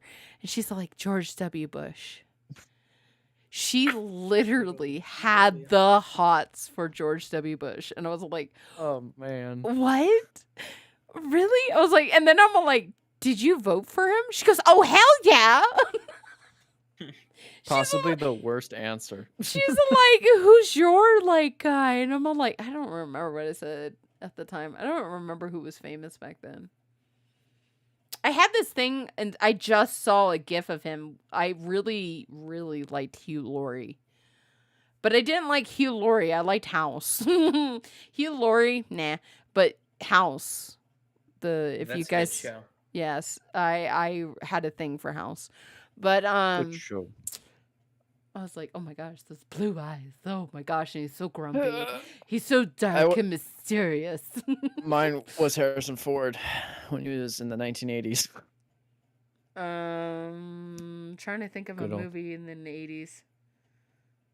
Back to the Future. Harrison Ford Jurassic wasn't... Park. Indiana Jones. Harrison Ford was not in those first two movies.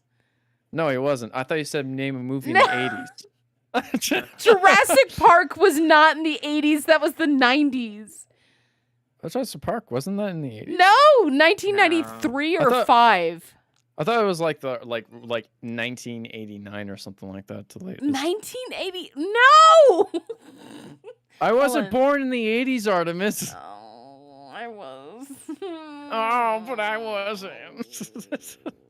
Okay, Jurassic Park. I knew. Jurassic Park came in 1993. Called it. 1993. Okay. I remembered my daddy wouldn't let me go see it because of the Raptors. Wait. What year? What month? It's been July, I think. I don't know. I just remember when little Artemis was growing up, she wanted to be a paleontologist. I was a dinosaur girl. I loved dinosaurs. And so when Jurassic Park came out, I was like, yay! My mom and dad went to go see it first. And they're like, if we like it, like it was like their date night or something. They're like, if we like it, we'll buy it when it comes on VHS. Yes, VHS. And I'm like, oh yay! And my parents were like, we're not buying that movie. No. They're like, it's way too scary. I'm all like, no. And in my head, dinosaurs couldn't be scary because they were like things in picture books and like my little models. And then you saw Jurassic Park. I did. used to love Jurassic Park as a kid. There was. I love that movie. What was it? I did. Okay, so Jurassic Park. I respected my parents' wishes, and eventually I was able to see the movie when I got a little bit older. But there was a movie that I snuck and saw, and it traumatized me. What was it? What is it? I don't want to know. Independence Day. So, my parents let us watch Independence Day, but the scene where they're cutting open the alien, they would always fast forward that scene. Oh yeah. One day. And one day I was all like, I'm gonna watch that. I think my parents like pissed me off or something. So I was all like, fine. Like they weren't home. I think my sister was doing something and I was like, I'm just gonna watch that scene. So I like fast forward, like this is back in VHS times. Like I had to spend time fast forwarding to that part. Oh, when it makes that sound effect, it was like. And what's funny was here's another like 90s 80s things for you guys. Oh yeah. We growing up, my friends thought I was rich because we had a dual VHS player. Oh wow, you were rich. Yeah. And another thing that we had was we also had, and it's a separate thing that you can get. You can have a rewinder. Like, yes, your VCR did rewind the tape, but that would, like, as soon as you finish the movie, you would have to rewind it and before you could play the next movie. But if you're watching movies that had two VHSs, like the Titanic, you didn't want to wait for that thing to rewind. So you can watch the next. Yeah, sometimes they did, depending on what model you had. And then if it ate it or something. So what I had was I not only had a dual thing, but so you would put like Titanic, you would have tape 1 and tape 2. So you put tape 1 on one side, tape 2 on the other side, and then while you're done playing tape 1, you can hop over, watch tape 2 while tape 1 rewound. So everyone thought that was also cool. But I also had a rewind. So I could watch, I could have like multiple movies going on and didn't have to wait for the rewind. So. Sorry, there's a really good question. What was the first movie you saw that traumatized you? Pink I elephants. have one. Dumbo, pink elephants. That scene is E.T.. horrifying. Pink elephants terrorized me. Oh, as a okay. kid. I actually have a story about E.T. I loved that movie when I was a kid, but then one day I had a nightmare about E.T., and now to this day I've never seen E.T. Yep, me too. I don't know why. It's not that scary of a film, but a kid, it traumatized me. I would say the most traumatizing film when I was a kid was Texas Chainsaw Massacre when I was 5. Honestly, Amnesia is being really kind of not giving me any scary movies to my brain. Hey, I just Dumbo know is not a scary movie, but Pink Elephants is. I just know that our favorite dark film to this day is The Dark Tower. The Dark Tower? Am I saying the name right? Is that the one that's a recent? That's the Hold on. recent Stephen King film. Why Well, does recent, E.T. like, look like 4 he years was old. split in half there? It's from 2017. Yeah. We saw that live on the cinemas with our, at the time, best friend, and we just love the entire concept of it. If you want to scare Artemis, don't take her to see a horror movie. Okay, so horror movie night? Horror movies, I hate horror movies. Horror movies, I do not think are scary. I think they're cheap. I don't like. They You're were just watching the watching. bad horror films. No, I've watched The Conjuring. I've watched all these, like, everyone's all like, it's such a great movie. Well, The Conjuring's okay. Well, like, The Conjuring was Dark Tower. The Conjuring is the only thing that I can think of, like, right now. But I also know special effects makeup, too. So sometimes, like, gore doesn't terrify me. Gore doesn't turn me off because I know how they do it. The music, the thing is like the people get too caught up on what they're seeing on the actual screen, and I'm listening to music cues. So like when people get jump scared, I'm all like, how did you not? Yeah, jump scares are the worst. Now The Quiet Place. Oh, that's a great film. That had me jumping. They did not use the cheap tricks with using the music to make you jump, because if you watch the jump scares on mute, they're not scary. No, it's the because music that terrifies you. It's startling you. That's what they are. They're not really jump scares. They're just like a loud sound, go, "Bleh," and you're like, ah. And that's all it is. like it's cheap tricks. Mike Badal, if you guys listen to the season 3 soundtrack, there is one song on there, and it's called A Shepherd's Tone. Oh, sorry. Orion. Dog. Right. The kitty's not gonna come through the door because you barked at him. The kitty's come through the door now. We're good. Well, they play with each other through the door. Aww. And so when the cat like backs up to where he can't like play with the paws that pop up underneath the door, he barks. So, but anyway, Orion, stop it. Thank you. You're interrupting the podcast, and I'm the star, not you. No.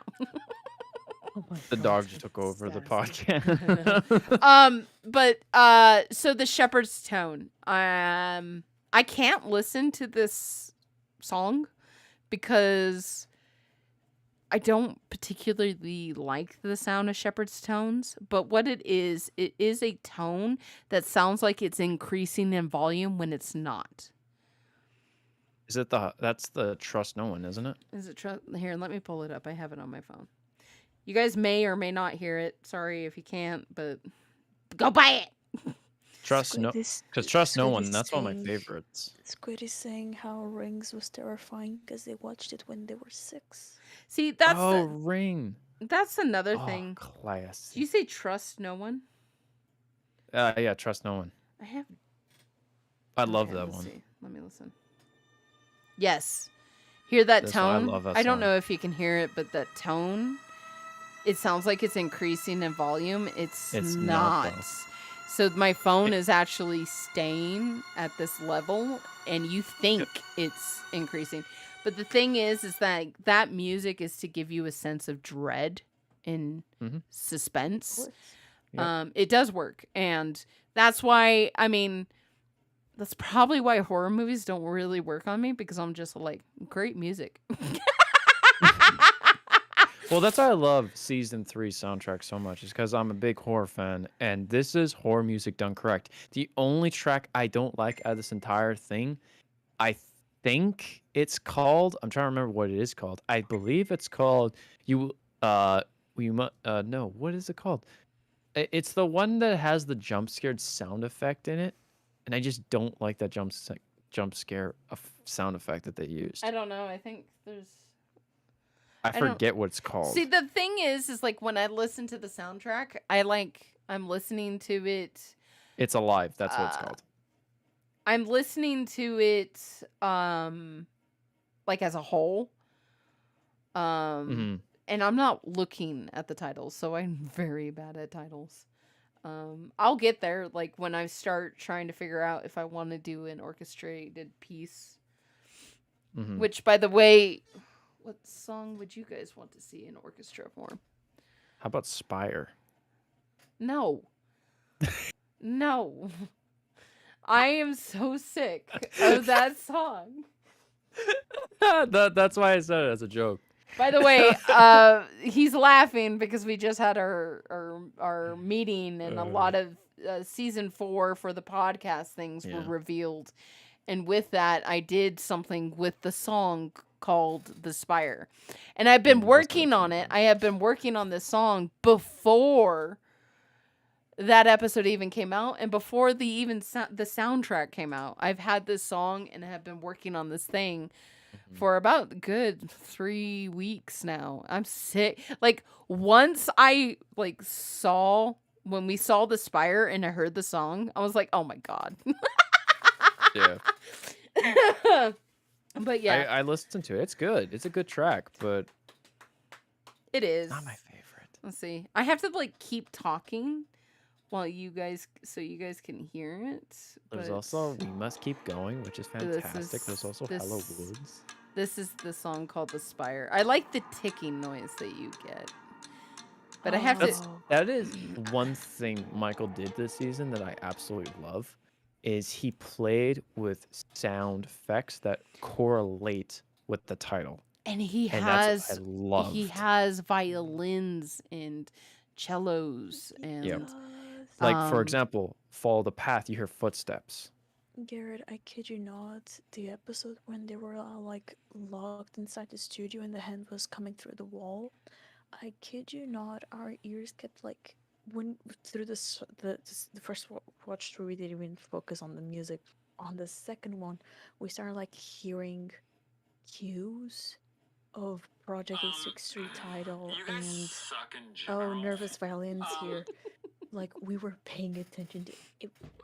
Chef's kiss, Michael Badal, you're a genius.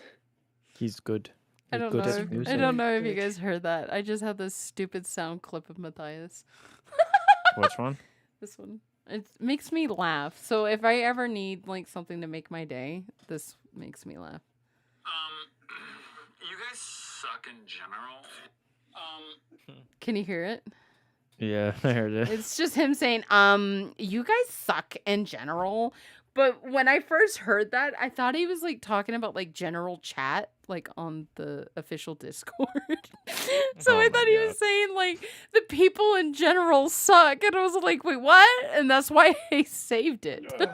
Hold on. No. I have another question to ask. Have we been here for over 3 hours? I think we have. But I mean, Oh my Yes. god, I missed 420 again. Gosh darn it. Dear God, we've been here for three we and a have half to be a hours. Christian stream. It's not legal in all 50 states. Which, by the way, let's stop joking ourselves. There's 51. Puerto Rico is the 51st state, guys. I know nothing. Like, I don't know how many states there is, to be honest. I'm There's Canadian. 50. There's 50 Okay. stars. There's 50. But the thing is Puerto Rico is definitely a state. Yeah, they should just make it a state already. Well, that's the thing. Puerto Sure. Ricans, the Puerto Ricans want it. It's the whole freaking Congress. Yeah. Like, basically, we have all the perks and the privileges. Well, like, American citizens don't really have to show passports to go to Puerto Rico. So we have like the perks and the of having this territory without letting them to be able to vote who their president is, and that's wrong. Right. Same thing with Samoa. Samoa needs to become a state also. If we're going to be using, like, it's my opinion that the United States should not have territories. We should have states. That's why we're not United States and some territories. We're the United States. Yeah. So if the people vote on it, like if the people in Samoa vote on it and they were like, nah, we like not being a part of that circus. I fully no, then they shouldn't. But the people of Puerto Rico have voted on it. So anyway. All right. Anyway. I have no say in that. Oh, you Canadian, go scratch your money. Go play some hockey. Oh. Ooh, Do thank you so much. your Oof. does your wallet always like smell like maple syrup? No, it smells like beaver. Everyone, go look up where does artificial vanilla flavoring come from. You're welcome. You're welcome. We've done this again. You're welcome. Yes, because I remember that Shades is a huge vanilla fan. And when I told him We to did look this up to where him. vanilla flavoring comes from, he just screamed and was all like, no, Kendall, before you go, you have to look up where does vanilla flavoring come from. Okay. Google it. Google. Don't Google. do it. Go Google Don't- it, guys. don't Go. Don't do it. do don't it. Do it. Don't Do it. don't- Do it. Do it. don't- Do it. Do it. don't- Do it. don't- And you too will know why Garrett's wallet smells like. Are you saying my wallet smells like ass? Yes, beaver ass. This wallet smells like vanilla. What does we just told you what it comes from. So yeah, vanilla flavoring comes from beaver butt. Right. Now you can good night. Good night, Kendall. Good night, Kendall. Have a good night. This is why my favorite ice cream is not vanilla. So shocking.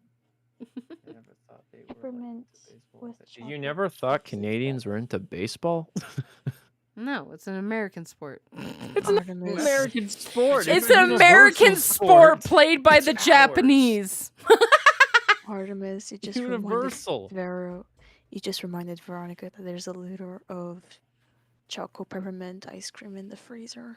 My favorite ice cream, I'm sorry if you're outside of the United States, is something, so it's Bluebell ice cream and it's called the Beaver butt flavor. It's called a two-step, which is Rocky Road mixed with no, it's not Rocky Road, sorry. It's cookies and cream mixed with chocolate chip cookie dough. That sounds good. It's- That's Sounds a- good. If you go through Walmart or something, stop at the Bluebell. It's a dark blue container. That is my favorite ice cream. You know, I can't I have like that in my ice house. cream. What's funny, my sister bought me well, Americans would call it a serving size, but other places on the planet would call it a sharing size. But it's just a smaller tub. It definitely is. I have many times. Reread What my is your name favorite and sport? real name real quick. Kendall? Did I say Favorite- Kendall? I'm so sorry. Kennedy. Sorry. I'm sorry. I'm getting really tired. I am Yeah. too. What's your favorite sport? Not this. All right, I'll It's answer real like quick. My favorite preparation. sport, I guess. Okay, look, this is the most traditional thing I can say, but it's true. It's hockey. Abby Because- Kadabby. I was just about to say NASCAR. Ooh. No, yeah, NASCAR. That's my favorite. Well, I enjoy football. Rocky. I don't enjoy politics in my sports. So I've stopped watching the NFL. Not the NFL. I don't know. I really like anything X Games, like the Red Bull stuff. I like watching Battle Universe. That's a sport to me. Nerd. I like watching Team Your Edge. By the way, the last time that Matthias was on Team Edge, that wipeout, oh my god, we're all like, dude, did that hurt? And he goes, it looked more awful than it did. So Well, the thing is, have you guys been watching the Team Edge recently? Frickin' the Sentinels are like second place right now. I have not watched it. I'll have to look it up. I'm just crazy the Sentinels But are actually winning. I think, but they've also played more games, right? They played the and- most, but the thing is, they've won almost every challenge that they've been in. There's my favorite NASCAR driver. Wait, who's your favorite NASCAR driver? Well, he's no longer in it. Was Jeff Gordon. Oh. Mm. The Rainbow Warrior. Do you still have who's your favorite NASCAR driver driving right now? I don't know. Is Earnhardt Jr. still in there? No, he retired. What about Jimmy Johnson? Retired. Well, I like all the retired guys. Look at that. Oh my All god, right. this is like such old footage.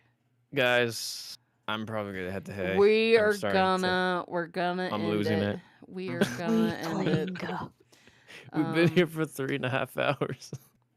I know. And it's- I'm ready to And this- we this had is the just we time had I the was gonna meeting die before first. too. No, yeah. So we're at like This- Oh, 7.5 Yeah, we're at hours. like 5 hours, man. Yeah. I haven't I'll let eaten. everybody know I'm surviving on a monster. Oh team my as of god. tomorrow. I'm not Time even is trying not to fall asleep. ticking. No. You need to sleep. And first of all, I'm gonna skip for 24 hours. time's a just to- ticking. No. Times I think. Oh, I like Joey Times Logano, two. but who's he racing for? Is he still Chevy or? I think Logano. Wait, let me look it up. I can't remember exactly. I am a Chase Elliott fan. I only root for Chevys, so. Yeah. Joey Fuel. Logano is. If he's Toyota, please don't say Toyota. Please don't say Toyota. Please don't say Toyota. He is a Ford. Because you can afford it. He's fixer repair daily. He got 31st today. So Yeah. I don't know, man. Pennzoil. Cool. Sorry, Ken. We're just talking about now NASCAR and Garrett's like, yeah. You're messing me up. Now I'm Cars. gonna call you Kendall. Oh my god. Kendall Gender. I'm not gender. Kendall Gender. Oh no, now you sound like a bully. Oh my gosh, guys, we know. have him here, the very first is- Canadian bully. This is I'm the not a second- bully. We're supposed to be nice. We're supposed to be nice and never lock our doors. Artie, this is We the lock our second doors all the time. person you've bullied into their name getting changed either by their own volition or by a mod sneaking I up on didn't them. mean White Wolf Arts. It was us who made the nickname change, by the way. You You can thank Suit for that one.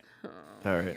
Okay. All right. It's been. We are it's been gonna great, end guys. this, guys. Thank you Yeah. for sticking around for this crazy thing that we call Podcast After Dark.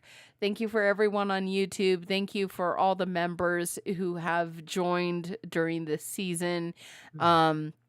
Because we opened memberships this season, and there are many of you guys out there, and thank you so much for making this platform that much better in your platform, and that we can continue to do this in the years to come for Project 863.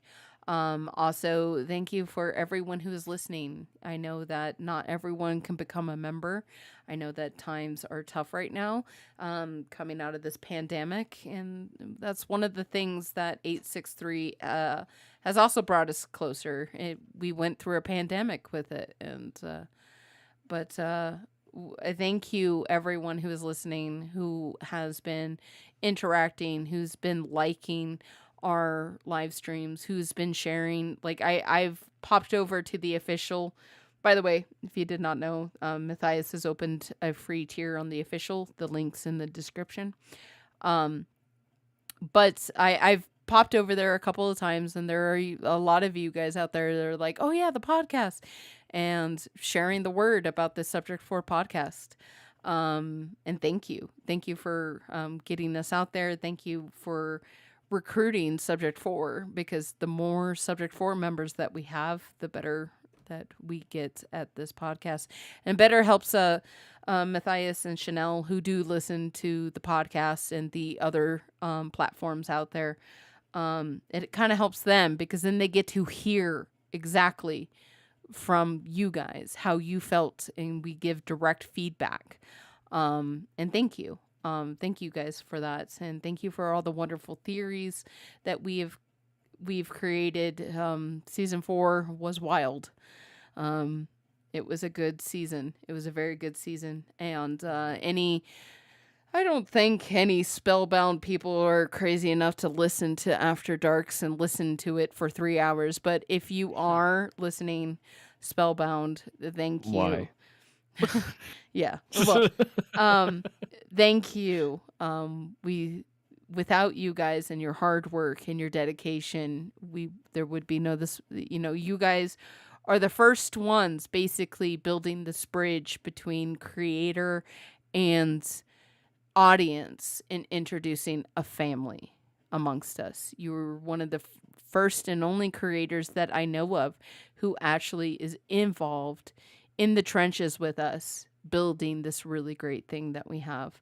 And thank you, Matthias. Thank you, Shenelle. Thank you, Samantha, Woods, Bailey, Kat, everyone else who's behind the scenes, all the new editors.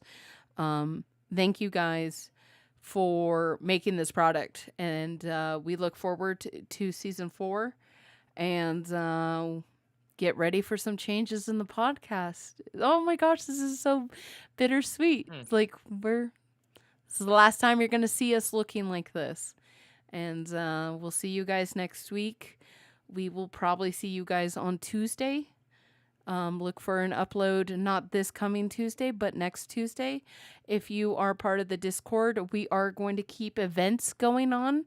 I am taking a break. I think I deserve it for my mental health, especially for the things that we have stored for season 4. We're going to hit the ground running. And for someone who has been on every single episode of Subject 4 podcast, I need to take that space. So thank you guys for being a part of this, and we will see you guys not this Tuesday, but we will see you on the 5th, April 5th.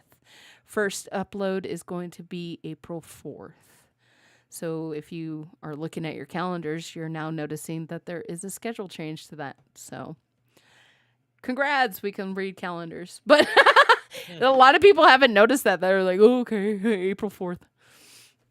But yes, so we will see you guys April 5th. And new color, new design, but the same old Artie. God. All right. Bye, guys.